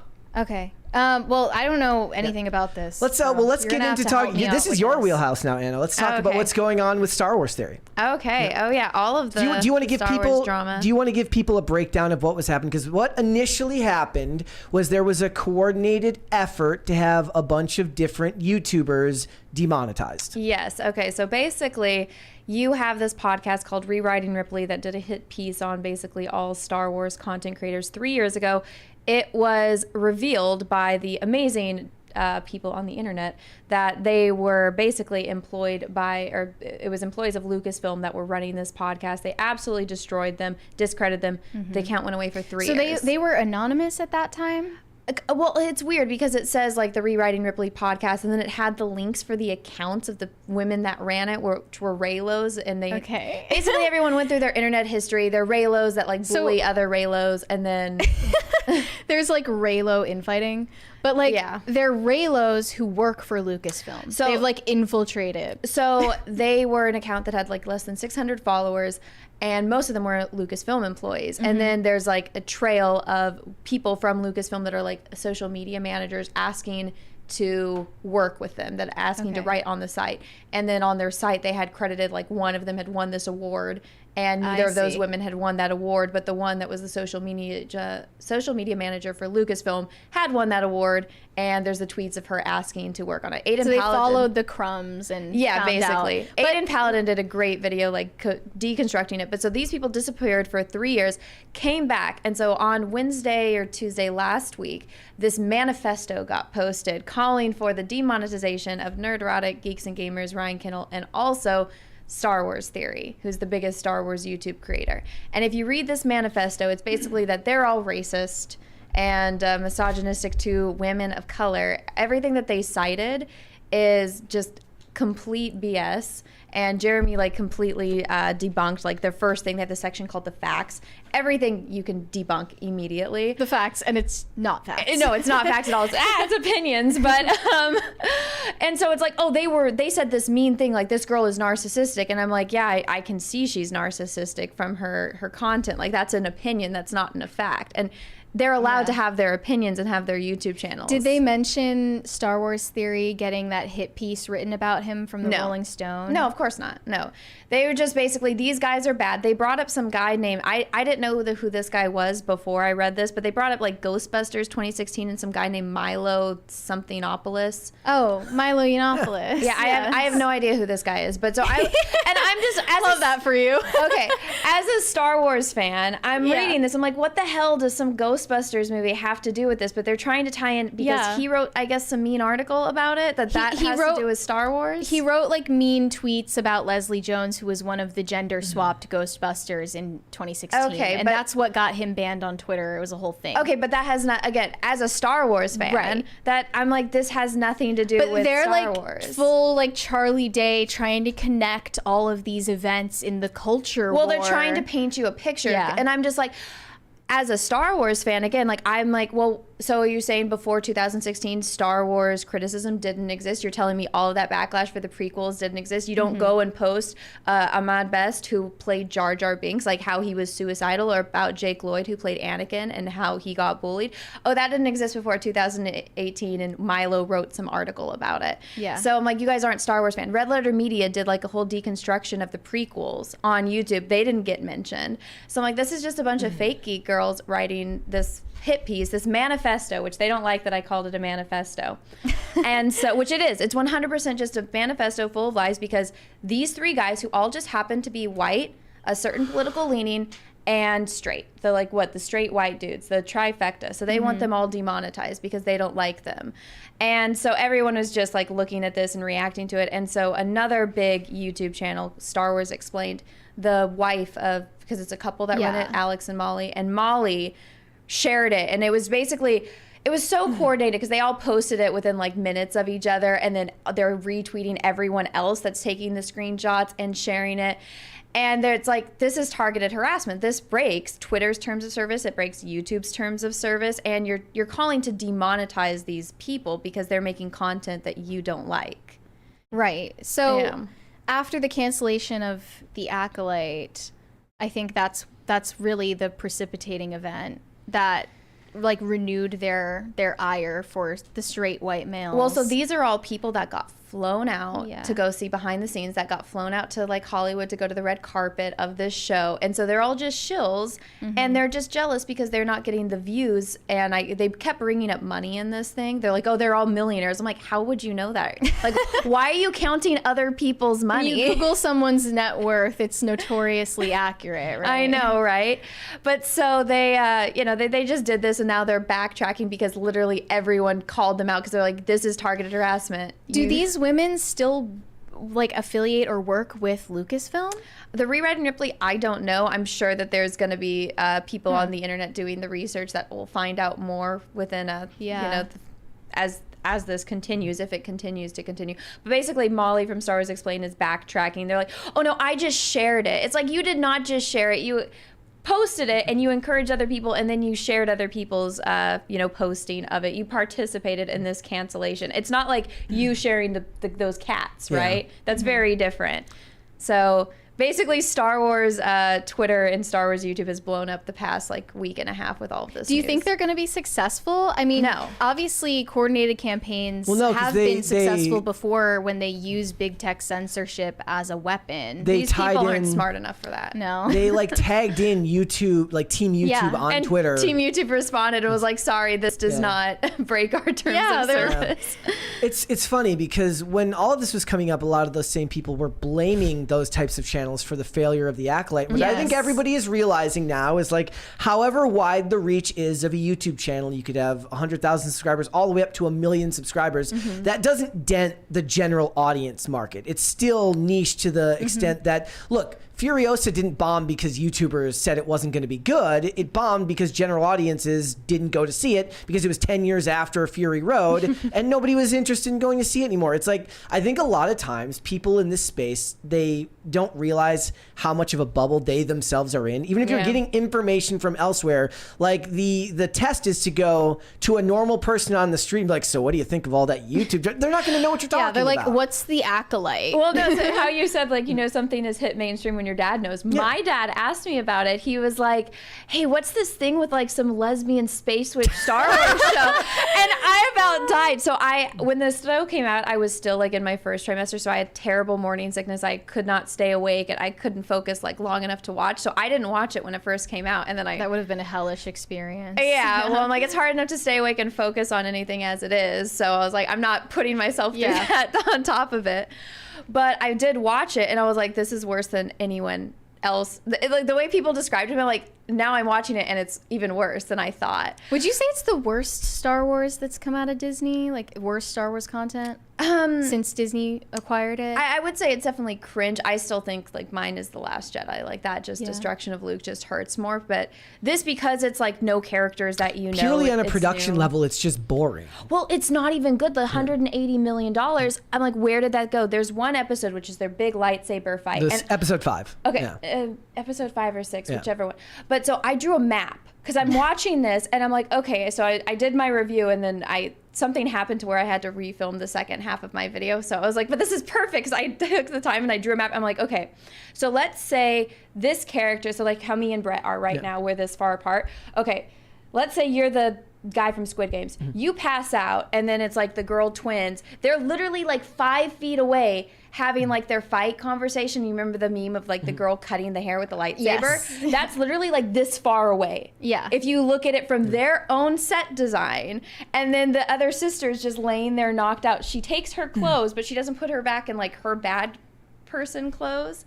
And so when he stands up, he's literally facing the twin that's laying on the ground unconscious, who has tattoos. So it's like he would recognize that she has tattoos, the other twin doesn't. Yeah. And I'm like, he's literally standing there facing her, but because of the camera angles, I'm like, this is so badly designed and thought out and directed. Like everything about this show is bad. Yeah, like I feel like even if, I'm not the type of person who notices those little things like that, but even if you don't notice it, you subconsciously notice it, and it's disorienting. And like I remember when we were talking about the Minecraft trailer, some people pointed out there was a scene where both Jack Black and the rest of the cast were facing each other, but they were both backlit. Yeah. And it's like, I didn't even notice that when I first watched it, but I realized like it's little things like that that makes people see you didn't put the proper thought and effort and time into this, and you're claiming you're the one who respects the source material, you're the one who respects the franchise. No, one of the issues is like if you create something that people have a genuine interest for, the plot holes, the plot holes don't hurt as much. Yeah. The issues don't hurt as much if you've built characters that people want to see, if you have an engaging story that has faults but pulls you into a general core storyline. You're willing to forgive the missteps more so than you are when you're already unhappy with what you're watching. Yeah, with this, it's just, I saw it from the beginning. I'm like, it's being written, made, everything is just Harvey Weinstein's former personal assistant, Leslie Headland. And I'm like, $180 million, and her wife is one of the main characters, which, again, they tried like doing the whole books, like the High Republic, to make their own Disney thing, which 100, 200 years before the prequel, so that way they can retcon everything. But I'm like, okay, $180 million, Revenge of the Sith cost, $123 million to make. So this costs more than Revenge of the freaking Sith. And I'm like, this money was just hush money for her. It was a way for them to show the IRS, you know, we made something with it. $180 million went into making this show, but it was to pay off Leslie Headland because it did not go into this show. Pay her off? Well, yeah, she's worked for Harvey Weinstein. She knows where all of the skeletons are. Wait. I don't know how exactly that would play into it. Okay, so because obviously if you worked for Harvey Weinstein for that amount of years, you probably saw some sus shit. She was his personal assistant. Yeah, and like orchestrated it, maybe, question mark. But I didn't want to go out on a limb and just say that and get sued. I'm the one that's saying it, so they can come Disney was spending an astronomical amount on this show to cover I don't think it went. Hush money? I watched it. It did not go into the show. It did not go into the sets. It did not go into the writing. It did not go into the budget for any costumes, of it. No, nothing. This is one of the cheapest looking shows I have ever seen. Remember how I told you the whole show is shot at permanent dusk? Yeah. It's just everything about this show. Like, there's no reason with that. I mean, unless you know, we can do that whole meme about how women are bad at money kind of thing, unless they're just very, very bad with handling their money. This, I do not think was ever going to get a second season. This was a show that was literally just a, you know, so that way they could have something to turn into the IRS, but they just paid off Leslie Headland because she knows everybody's skeletons. Kathleen Kennedy, Bob Iger, all of them. So this was just to shut her up. And so it was never going to get a second season. She didn't give two shits about how good it was or about anything. And they did as woke as possible. And that way they could get this controversy out. They could say, oh, yeah, well, it got so much backlash, nobody watched it. You know, and they have the perfect excuse built in. It's literally, I guess, you know, I not the perfect plan, but I mean, it's the plan that can work. A little scheme, a little sinister scheme to get what they wanted. All right, let's go Super Chats. Okay.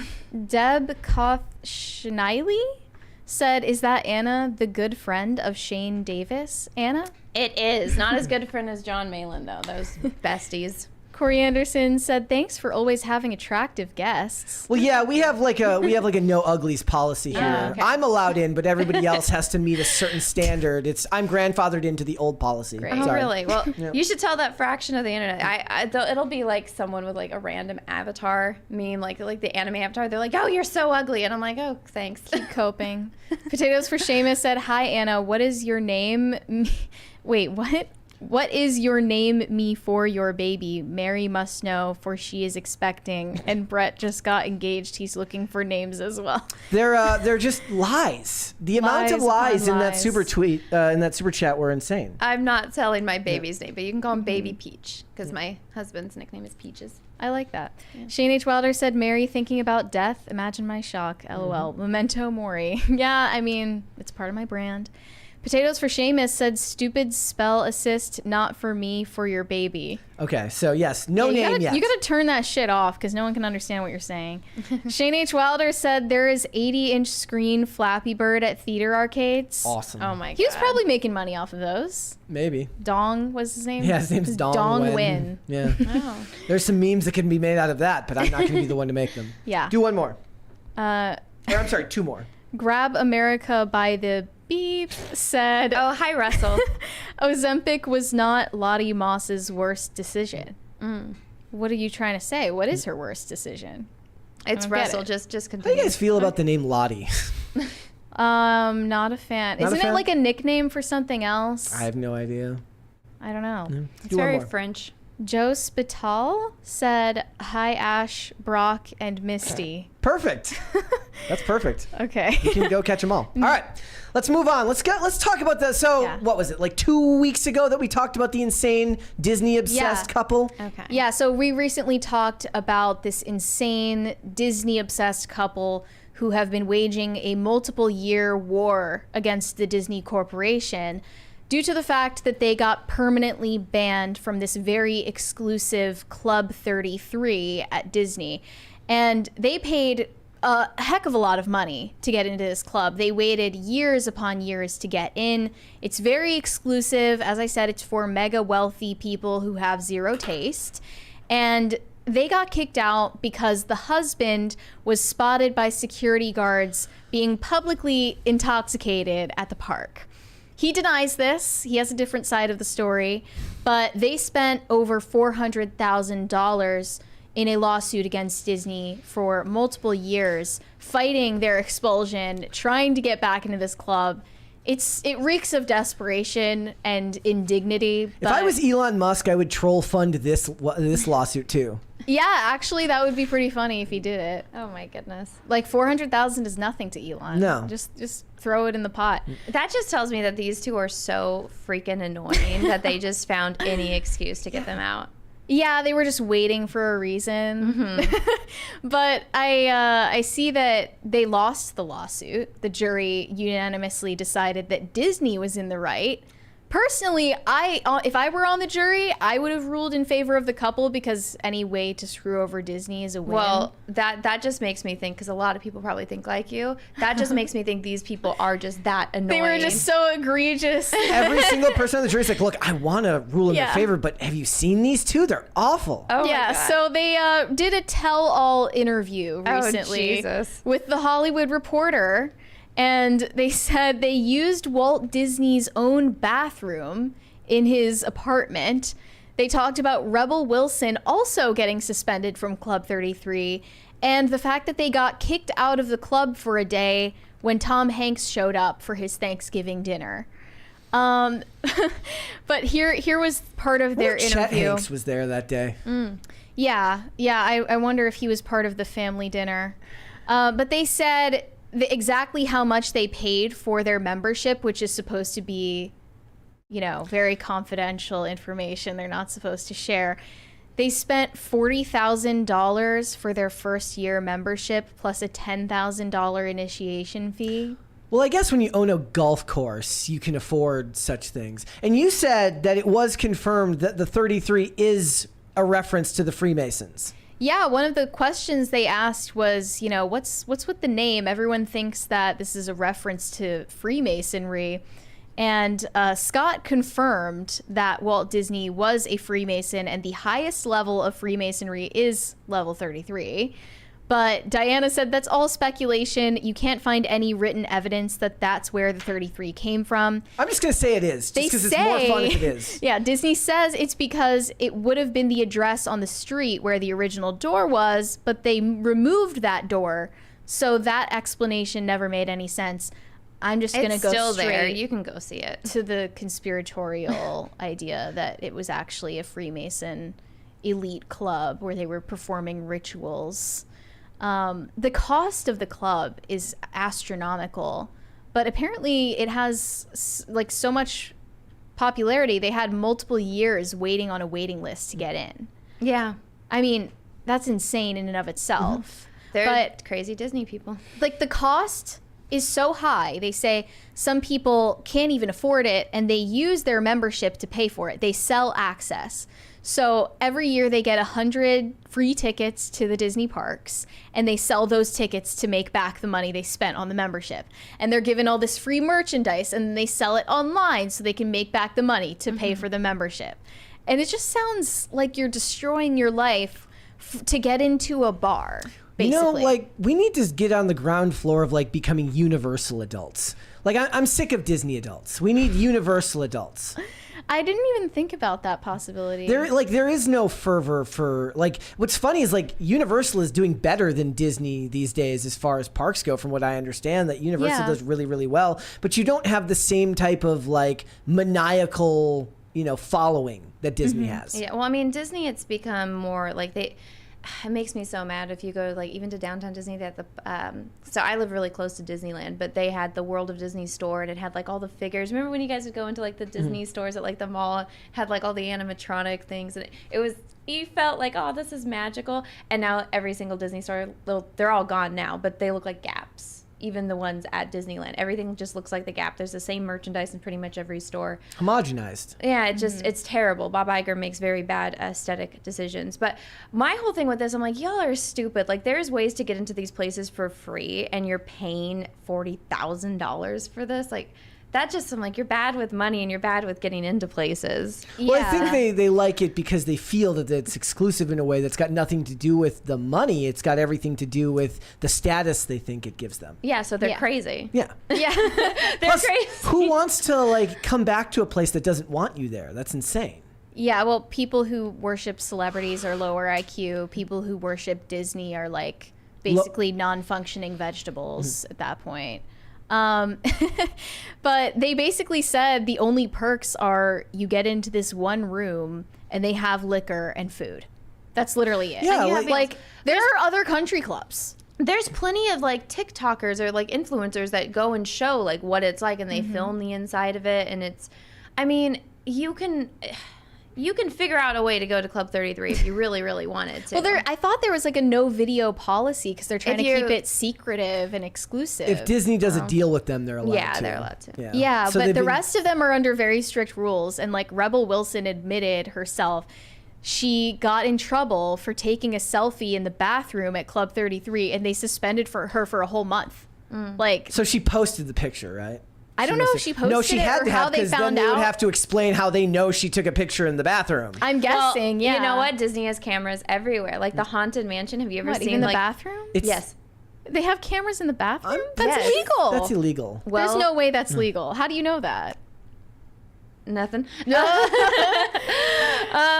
we'll keep our lips shut. It's actually on that. It's not illegal when you buy a Disney ticket and you agree to go into the park. You're basically like entering into like that contract with them, and so you have no rights to anything when you go into Disney. Yeah, Wait, so you're telling me that in the fine print when you go into the Disney park, you're signing away like you can watch me like on the toilet in Disney bathrooms? They don't have it inside the stalls. It's in the mirrors.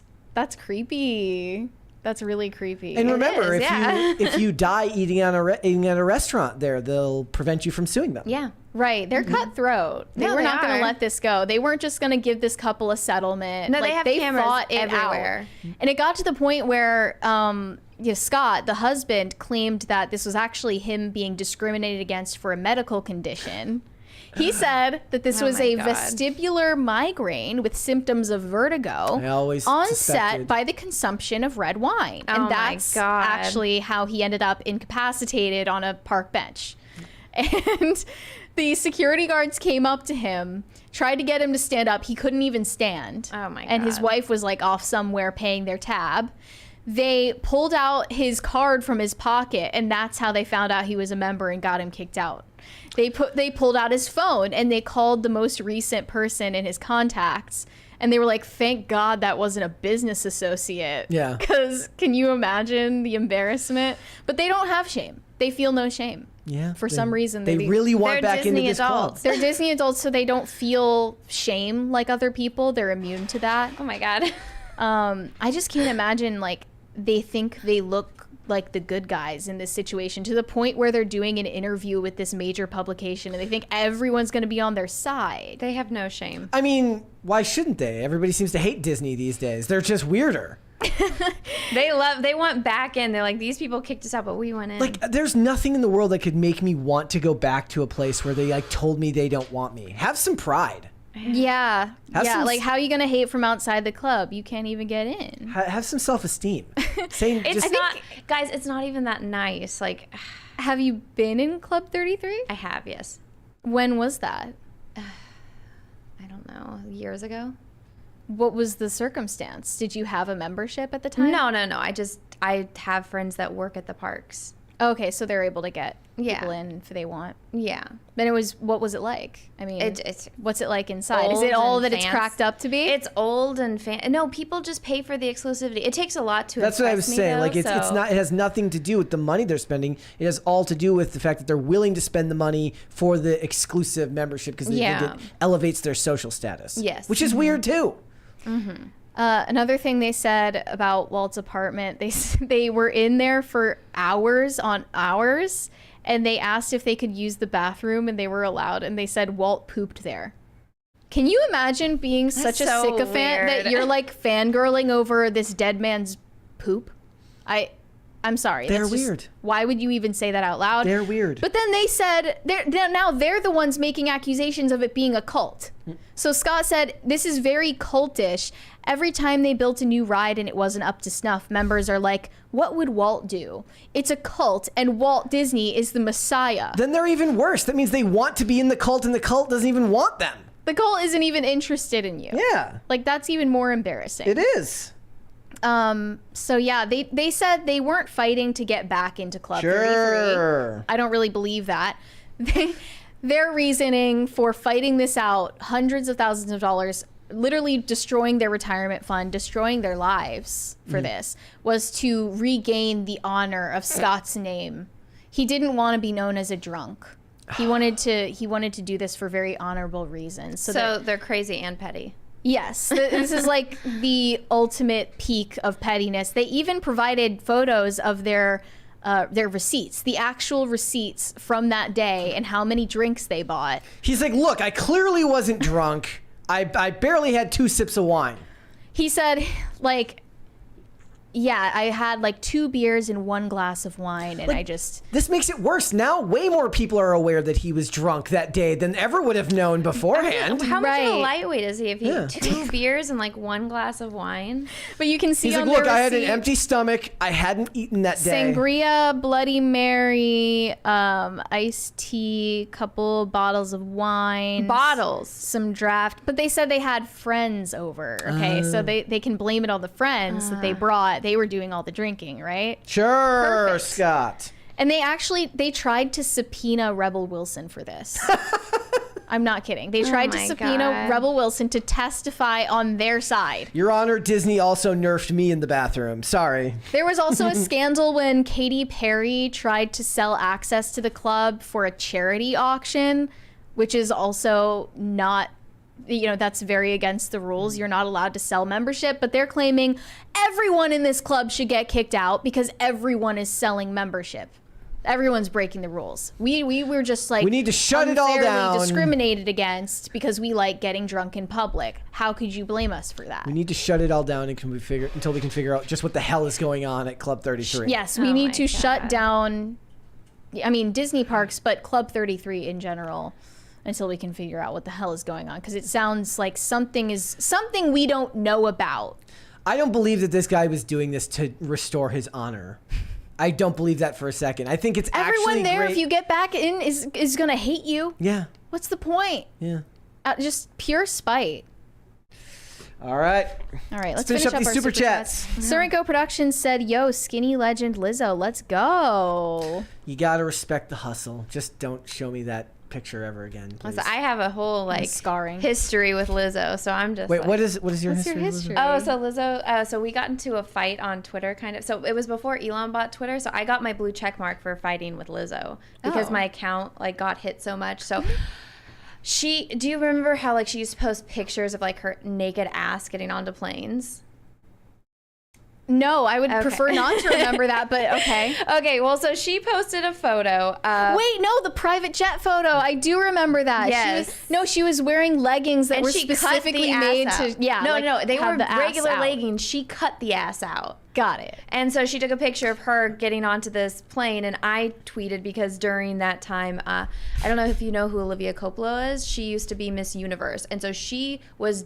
They weren't going to let her on a plane because she was dressed inappropriately. Oh, the chick who everyone got mad at her for her wedding dress, right? Yes. Mm-hmm. So former Miss Universe. But so she was going on a family vacation, and she had the legging, the high leggings and the bralette and the cardigan. Okay. And they weren't going to let her on the plane. And then another woman that was on the plane who was a thicker black woman that had the exact same outfit. And she's like, "Are you going to tell me to put a sweater on?" And they said, they weren't going to mess with her. Wow. But they weren't going to let Olivia on the plane. And so I was like, Lizzo's literally out here with her entire, ass out, and then cellulite, and that's praise, but Olivia is given shit and not allowed on a plane. They're like, well, Olivia should fly private like Lizzo. I was like, first off, that's not Lizzo's plane. She's renting that plane, so that's somebody else's plane. After she gets off that plane, she's gonna go out in public. But I tweeted this, and she got mad, so she retweeted me, and all of her psycho 5+ million followers came at me and were blowing me up. I made British news, I made TikTok news, and all of the news sites were covering it, and they still weren't able to ratio me. And so, but my account because you were right. Yeah, I was right. And my account got hit so much that they had to verify that I was a real person. So I had to do the verification thing. Awesome. And then on Star Wars Day, May 4th, I opened up Twitter and I had a little blue check mark. I was like, oh, this is so cool. But so yeah, I look at Lizzo and I'm like, haha, I beat you. Yeah, well, it sucks that she did that. She retweeted it just so that you would get And then harassed. she was retweeting people that were fighting with me. And so I was just like, well, she saw it. She knows I'm right. And she knows I won. So, Well, she's physically shrinking, but hopefully she's growing as a person. We would inside. like that. Well, I hope that she took that tweet to heart. So maybe she did. Maybe you were actually the reason she decided to finally lose the weight.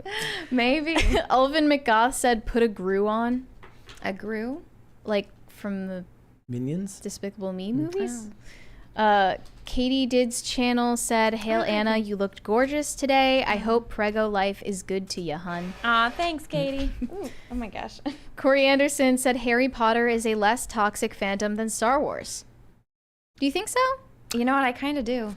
Yeah. It's just a weirder fan base because it's the only fan base where they truly do hate the creator now. The most diehard are also the most progressive, who then hate the one who made something they love so much, and then what happens is they all end up covering up their tattoos. Yeah.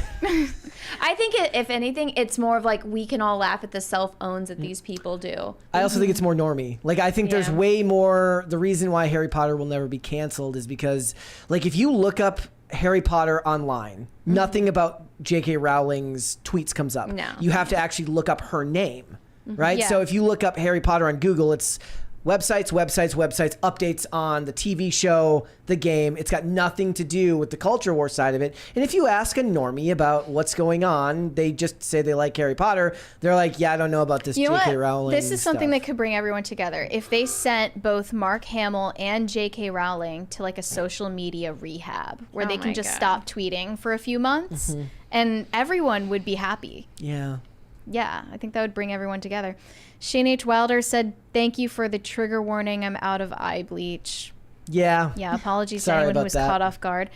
Grab America by the Beep said, "I never thought I'd confuse a picture of Lizzo with the women of National Geographic." Oh, Russell. Oh, yikes. Okay, Corey Anderson, I'm not going to read that one.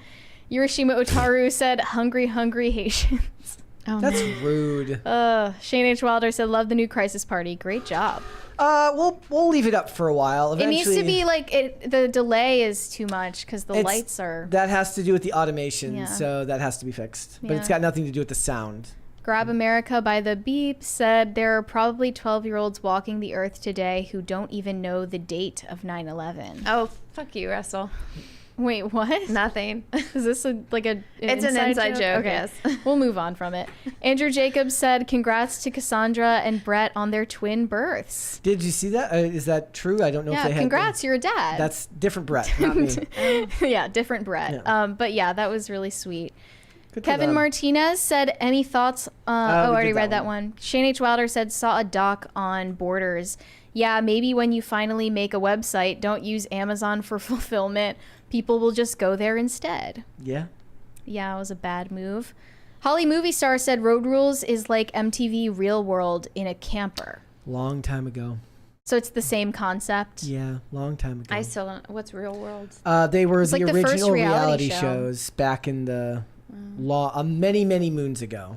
Yes. Coming up on 30 years now. See, I didn't have cable growing Yeah, up. neither so. did I. Like that's I would have loved it. Like people, there's this whole gap in everything I know about pop culture from when I was a kid because people bring up Nickelodeon. I'm like, I didn't have Nickelodeon. I didn't have cable. See, I would watch that like when I went over to my friend's house. Yeah. They had cable. Oh my gosh. It's like I got Power Rangers because it was on network television after school. I don't really understand the distinction because like, you know, streaming happened and that ended up being how I watched TV. Well, back then you had to have parents that had money. Now my grandparents had cable, so I could go over to their house to watch cable if I wanted to watch. Remember MTV. like when you had the dish? Mm-hmm. Yeah. Yeah. I remember using like the DVR, like for a while. Yeah. It's nostalgic. Saltonio Banderas said Thomas Green uses Cleopatra as a reference in his book The Art of Seduction. Does he say that she was ugly? He's like, she was so ugly. That's how good she was at seducing men. She was ugly and she still seduced him. I think it was more so like her tactics that he was mentioning. Yeah. Can you even do that type of like movie making these days? Are women even allowed to be that sexual or that, you know? Only if they're ugly. Yeah. I mean, I think that would be brave, actually, if they tried to do a historically accurate Cleopatra. I don't think that would be brave. I want them to bend history and make her attractive. I don't think that they should do that. That's just giving in to them. That's just Marxist bullshit. Just keep the Elizabeth Taylor version. That's all we need. Yeah, we don't need anything else. Like, look, when they make movies about real people, and then you look at the real people, they're never as good looking as the actor that plays them. no. That's the way that it should. Like, I don't remember which one it was. It might have been in the Ministry of Ungentlemanly Warfare. But whoever the character that Henry Cavill was playing was like representing didn't look like Henry Cavill. Okay. Yeah. A serious man said Claudette Colbert is my Cleopatra. George Lazenby is my Bond.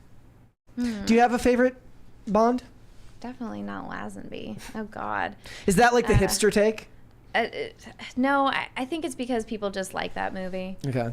But Sean Connery, but I think Timothy Dalton's the most handsome. I go with Pierce Brosnan because it's the one I grew up with. And GoldenEye is still one of my favorite movies of all time, not just favorite. See, the ones that I grew up watching was like Roger Moore. I loved the like Moonraker, like all the, because it's so silly and over the top. And as a kid watching it, it's like, oh, this is so cool, and he's got all the cool gadgets. But I remember we had not Diamonds Are Forever. What is it? The World Is Not Enough. We had that one on VHS. That's an underrated one. Yeah. The World Is Not, like, what I like about it is, like, when you talk about GoldenEye, it's just after the fall of the Soviet Union and the end of communism, and you have characters who are, what's his name? He talks about, he's like, the free market's going to be the end of me, and it's this great political undertones to it, but that's not the heart of the movie. The heart of the movie is there's this EMP device that he has to stop from going off. It's ridiculous and over the top, and it's a lot of fun. But then as you go into the second one, which is very relevant, Tomorrow Never Dies, which talks about an evil media baron. Is anything more relevant in today's society than that? We have a 20, just letting you know, I feel like something might be wrong with the crisis meter right now. It looks weird. It'll reset. Okay, Rhaegar Targaryen said, dude, the Robin DiAngelo scene had me wheezing in Am I Racist? We had a full theater. Also, hail Anna. It's good to see she is, what? She is, probably saying healthy and hearty. Healthy and hearty these days. Can't wait for your Fully Ado review. It looks questionable. Yep, we'll have to wait and see.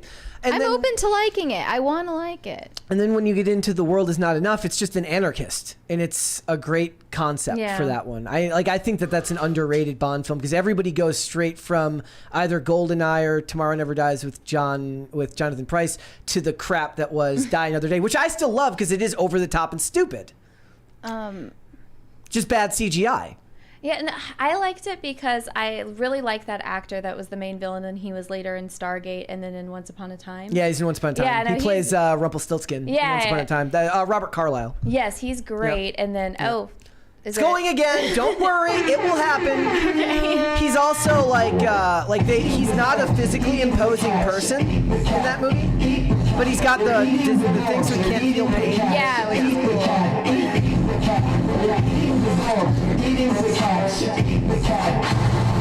Like they had been my favorite crisis party. Like so all of those actors that they got to play villains in those movies are amazing British actors. So you've got Sean Bean, Jonathan Pryce, Robert Carlyle. Well, even the girl, the bad girl, like she was like super famous in France. I think she was also in Braveheart.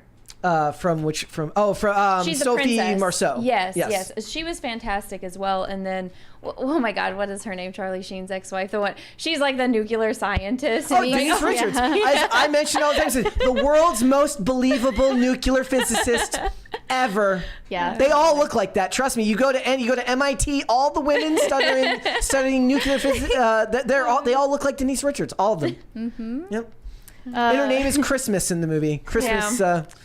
Yeah, I just remember we had that one on VHS, and I liked the opening scene, and I remember liking it. And also, he has the boat in the beginning of that, the boat chase. I liked that, but I loved all of these when I was really, really little. So my parents were shocked. It's like, you're super into James Bond, so I just watch it with my dad. But the Daniel Craig stuff, I'm like, no, and all the new stuff that they have coming out of it. You call him a butterface? He's so ugly. I just didn't know that people could refer to men as a butterface. Remember when I said that there is such a thing as, I would say the more accurate term would be he has a weathered face. He's a butterface. He's got... weathered can mean something good, though, if you're saying it about a man. He looks like he's been through some shit.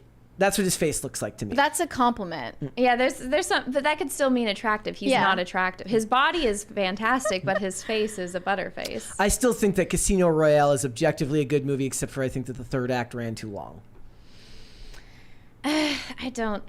I did not like the movie. I would have objectively liked it to end a little bit sooner to after the scene where he's tortured and then rescued. Yes, and then all of the stuff that happened after that, I was like, it felt extraneous and didn't need to be there. Yes, I agree. And it also felt hard to believe that his love for the the Vesper character would carry on throughout the rest of the film. I'm like, bro, you were with her for like 2 days.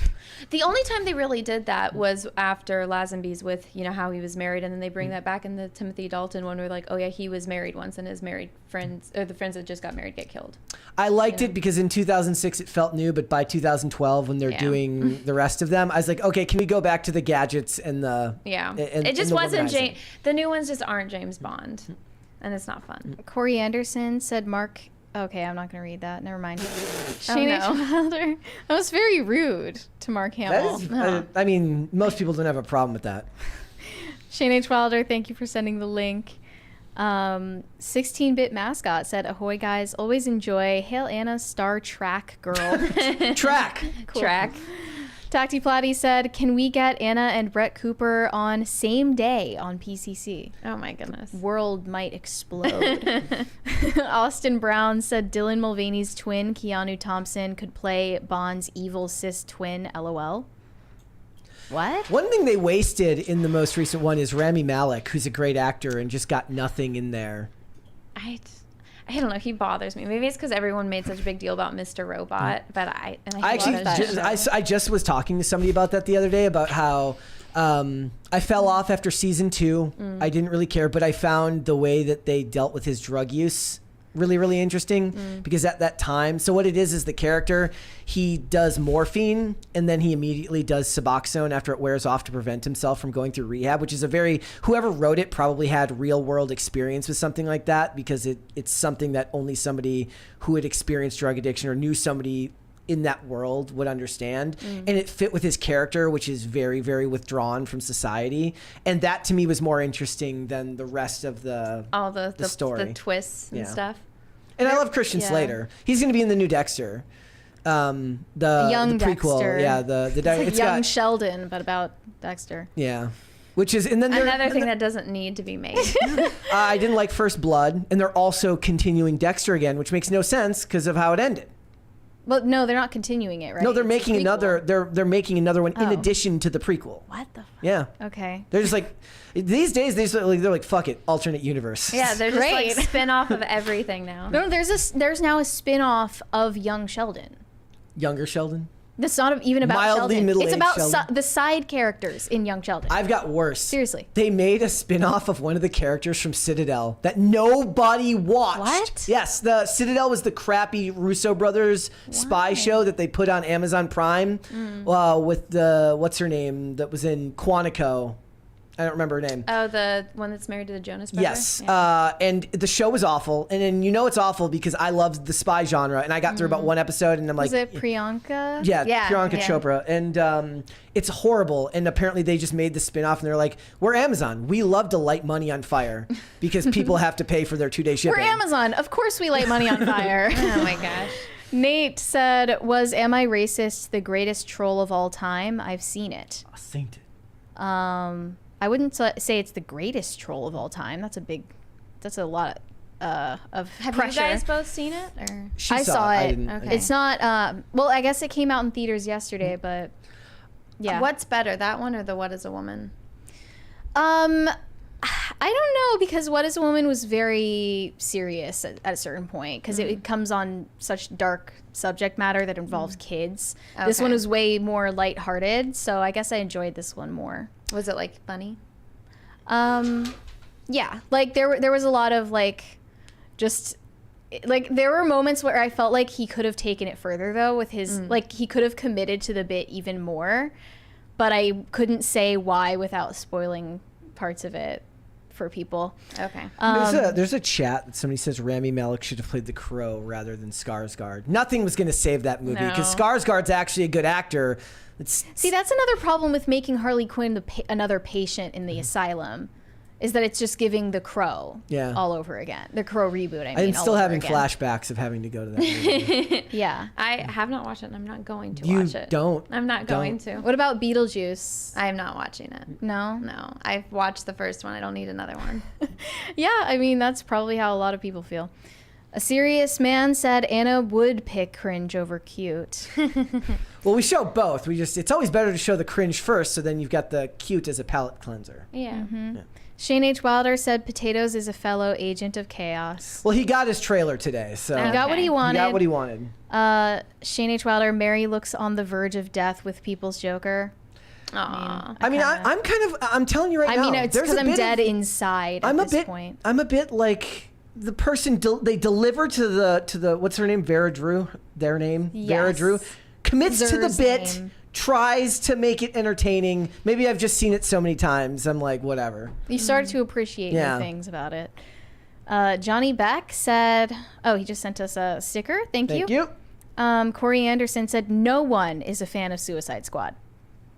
I wouldn't say that. I thought that the James Gunn Suicide Squad movie was at least better than the 2016 Suicide Squad. You mean movie. the Suicide Squad? Yeah, the Suicide Squad. So dumb. Was better. Listen, at least like every single girl on Halloween was dressed up like Harley Quinn. Will Smith made them a lot of money. Will Smith as Deathstroke, another example where people didn't really focus on race swapping because it was Will Smith. And that was before he was slapping people. Yeah. But but the point is that people focused on the actor and not the fact that it was a race swap. yeah. Yep. Cyberchud 2077 said, doesn't this Star Wars chick know that that's the Star Trek logo? This is right up there with the time Cecil had to make her go talk to William Shatner. Oh my God. Wait, what is this? It's an inside thing. But yes, I explained the Star Trek stuff in the beginning. But yeah. Okay. Nothing is as as bad as that. Shane H. Wilder said, wow, Anna has never heard of Theo or Milo. We are destroying her innocence with today's show. I thought Theo was more mainstream than that. I didn't know who he was until you told me, actually. So I am terminally online. Yeah. Might be. Yeah. Can you look him up and show me his face so okay. I can see who this person is? You might even recognize his voice more so. Did you? I actually, I might have seen one stand-up clip because he's a comedian, but I had never watched his podcast and I didn't know who he was. Okay, so here's a picture. It's called This Past Weekend, right? Yeah. Oh, you seen it? Yes, the guy with, no offense to him, the terrible hair. I mean, that's his calling card. That's his. I hate it, and I hate that stupid painting he has in the background. Like when I see clips. I don't know. I saw some posts. I think it was a Jordan Peterson one where they're doing an interview, and he's got a painting of himself behind him, and it's like one of the worst paintings I've ever seen. So the art offends your sensibilities. It does, yes. Okay. And the fact that he's got a giant 8-foot picture of himself right behind him while he does a thing. I've never seen his comedy. I've never seen his podcast. His hair and that painting. I kind of like the idea that they're like, what do you want your studio to be about? Like, what are you into? And he's like, I don't know. He has no other interest. He's like, how about a big picture of me? Well, see, it makes sense that he's a comedian now. I get it now, but I don't need to watch him. Okay. So Swinging Cod said, Anna, I grew up about 20 minutes from there. Try the sweet dirt of my homeland. Also, Shane had, I don't know how to say that. How do I pronounce that, Brett? I have no idea. Okay, your son needs to be Galactus. Oh my God, really? They're coming up with name ideas. Any suggestions? Well, no, I said come up with a nickname for him because I'm not going to tell my son's real name. So I like Baby Peach. Yeah, Baby Peach. G. Santoyo said the 33 Club is located near the Snow White ride in Disneyland. Really? The entrance? No, I thought it was above. It's above Pirates. Yeah. Okay, that makes sense. Shane H. Wilder said, going for liquor and food, I'll go to my kitchen. Well, it's like, want to come to this or pay $40,000. They're trying to impress their friends, right? Yeah. And they say now their whole friend group is still part of the club, but they're they're all hanging out somewhere, and then all of their friends are like, let's all go to Club 33. Oh wait, you can't come. We'll go next weekend when you're not around. Yeah. Well, it's not. It's like you have to pay the membership, and then you have to pay for all the food and the drinks, and so that is crazy. That you're paying tens of thousands of dollars a year, and not to mention the initiation fee, which is even more than that, double that, if not more. And you still have to pay for all the drinks. Maybe That's crazy. And the food. The guy owns a golf course, so maybe he just doesn't want to go to country clubs. He's like, I'm sick of country clubs. I guess he's had enough. He's a Disney adult. Shane H. Wilder said, a Disney adult saying it's a cult. LOL. Yeah. Just LOL. Sorenko Productions said an iced tea or a Long Island iced tea. Very different things. Yeah. Red Snow said put 3 girls on. Praise be to Space King. Look, I can't help you. Guys, we finally did what you wanted. Can we you finally just put a dress girl like on. a girl and identify as one for a day? Like, No, get a I wig. can't. Just get a No. wig. He's worn a wig on the show before. There's a wig over there. It costs money for them to me to debase so myself. if they want you to be a girl, well, can't you just like get a name tag that says she, her on it? Yes, and I there can you do go. that. Easy. Yeah. There you go. And then you identify as a girl, and they'll be the bigot. Perfect. Omega Red Fan said PCC for life. Thank you. Thank you. Corey Anderson said, okay, I'm not going to read that either. Oh my God, what is these? It's very rude, Corey. Look, if Brett wants to read any of these, Sure, fine, yeah. Corey go Anderson for it. asks, does it hurt for a lady to get kicked in the junk? Oh. It's very rude. I'm not going to answer that anyway. Shane H. Wilder said, damn it, Corey, we can't take you anywhere. There you go. You're getting kicked out of Club 33. Aw. 200 Watt Studio said, congratulations, Anna. Hoping for a smooth pregnancy. Great that you had her as a guest here. Thank you. Potatoes for Seamus said, I'm sorry the People's Joker can't hurt you anymore. Look, Is People's Joker in the room with us? It's kind of like a scar. It's kind of like how you develop calluses over a scar or over like an injury. Yeah, right? you're just, I'm just numb to it now. It doesn't do anything to me. Your pinky is like permanently crooked now. Yes. Yeah. Matt Barr said, talk about your brain injuries and why you like to spread rumors and DMs from Patrick Parnell. Dude, you're the one with means. it's comic skate drama that we talked about. Oh, I see. Yeah, that we were talking about all the stuff with Ethan and stuff before stream. But dude, you're the one that has the issue, and you just need help. Thanks Go for get help. subscribing, though. So you could send that chat. Grab America by the Beep said it would be a but his face, Anna. Yes. Which is dumb.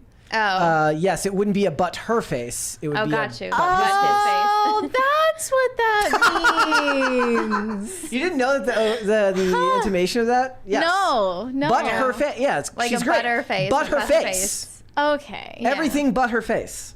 Everything but his face. You never heard that? I did not make the connection at all. We all learn something new every day here. Yeah, this is an educational show. Yeah.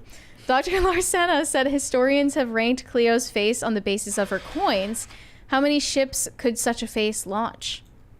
Okay. I mean, I don't know if that was just an old wives' tale that ugly women told themselves to feel better. Shane H. Wilder said, is Matt Walsh the new Sacha Baron Cohen? I mean, that was what they were going for. Yeah, I mean, it's what they were going for, but obviously it's like far more politicized. Well, also it's annoying too, right? Because if they were being honest with themselves, Sacha Baron Cohen, even back then, was still part of the establishment. The establishment was just more willing to be offensive than they are now. And I don't know, Sasha was actually funny. I've never seen Matt like make me laugh, but I don't watch him, so. Well, it's kind of like his thing is that he's very like sardonic and very like flat. Yeah. So if you're into dry humor, then that would be his thing. J Red sent us $4.99 without a message. Thank you. Thank you. Shane H. Wilder said, to be honest, I only know Theo through memes. I mean, there's great accounts. Like, if you don't want to listen to a Theo interview, that's perfectly fine. Like, I don't really listen to a lot of them. He's great to be clipped into like 1 minute segments because his delivery is so hilarious. I only watched his Jordan Peterson interview, which was really funny because it's just like Jordan is obviously very serious and like grim, and he's just trying to and make Theo's like cocaine, man. Yeah. Oh, is he like a hillbilly? Yeah, he's from I'm assuming from the South, but they were like impugning his personal history, saying that he was like some heir to a fortune and he was trying to hide it and change his last name. This is the guy that you showed. Yes. Okay. Yeah, I don't know what that's all about. Okay. Grab America by the Beep said people didn't focus on Deathstroke's race swap because he's a third-tier character who no one really cares about.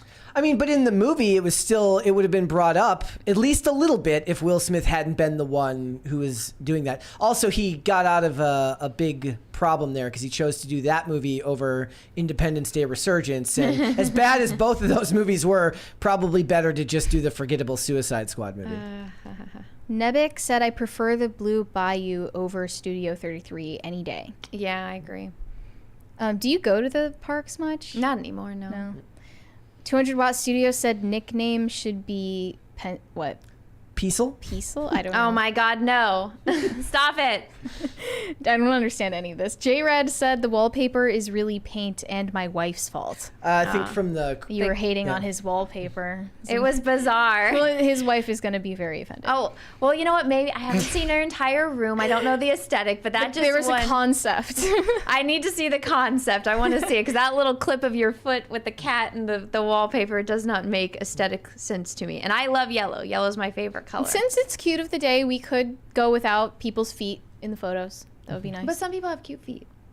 You're not a foot person. Are you one of those feet people, or no? You're not going to come out today. That's fine. No. I like watching like Dr. Pimple Popper and like Toe Bro and like feet clean. Ew. I know I'm weird. No, so when somebody has like a non-infected foot, I'm like, oh, good for you. I love that Dr. Pimple Popper became like such a famous person. I don't ever. I'm sad about it though, because now she privated all of her videos, or they're members only. So like videos that you used to be able to watch. People pay like subscriptions to watch. That's insane. Yeah, no, I found this one channel. It's like Asian, and it's just like thousands of videos of just like women popping all of these like pimples for hours. It's amazing. It works in the same part of your brain as like the oddly satisfying stuff, where like you start watching, then you can't stop watching. Ew. Oddly satisfying. Like have you ever seen the videos where it's just a very basic shape and a person starts filling it in with a wide Sharpie, and then they purposely leave a little bit of it unfilled in because it just drives you insane? Or they put that fake like hair on your screen just to fuck with you. Yorishima Otaru said butter faces are better than butternuts. Shane H. Wilder said Mary is growing and learning. Yeah. Always important to do that. Growing and doing better. Red Snow said, does Mary give Brett the skibbity paps to abuse him? There is no skibbity here. I don't know what that means. Grab America by the Beep said, I'll accept the comparison of Matt Walsh to Sacha Baron Cohen when he is a 6'9" fat hairy Turkish guy. Oh, in front of a crowd. Maybe next film. Yeah, we'll see. Katie Did's channel said, Hail Anna, you look purty today, and head wound is a gay. Okay, I'm not going to say the rest. All right. Now I want to read it. Guys. The super chats were just a little out of pocket Guys, before we go, would you hit the like button on this video and subscribe to this channel? Get us to a sixth party. Yes. Before we end the show. Usually it's me who does that. Thank you. Sometimes I have to try and, take some of the... Do the shilling? The burden off of you. All right. Anna, do you want to shout anything out? I've got all your socials up here. Everything's in the description. Do you want to shout out anything? Yeah, guys, you can just follow me. I'm over on Twitter, Twitch, Instagram, YouTube, pretty much all social medias except for TikTok. I do not do the TikToks. There's nothing wrong with that. Yeah, I'm anti-TikTok, but I also have an art channel where I paint, and then an art Instagram where I post that too. Two of my friends are going to be launching campaigns soon, and they have signups. And then you all guys know Shane Davis. He's got Inglorious Rex up right now, so you guys can go check that out. And go check out Ballers tonight, which I'm sure will be going on probably in a couple of hours. I don't know, but I'm sure it will. Yeah, and I don't know. I'm going to try to meet up with Alex sometimes because I haven't seen him since Chrissy Mayer's wedding, so I might do something with him later. That's nice. Mary. Okay, you guys can send me validation on Instagram at Mary Archived, or you can send me hate on X. That is also Mary Archived. Perfect. Guys, if you want to follow me, Instagram and Twix at Brett Dasovic on both of those platforms. This show is here 5 days a week, Monday through Friday, 3 p.m. Eastern Standard Time, noon Pacific. We are on Amazon Music, Apple Podcasts, Pandora, and Spotify if you would prefer to listen rather than watch this show. If you want to follow the show on social media, we are on Twix at popculture_show, Facebook, and not TikTok because we were banned on TikTok, at Pop Culture Crisis, and on Instagram at Pop Culture Crisis Pod. Mary, there's one more there. Shane H. Wilder said, have a good weekend. See you Monday. Surprisingly normal. Yes. To end the show on that note. Couldn't have said it any better myself. Yeah. Couldn't have said it any better myself. Guys, we will be back with another episode on Monday. We'll see you then. Bye. Bye, everyone.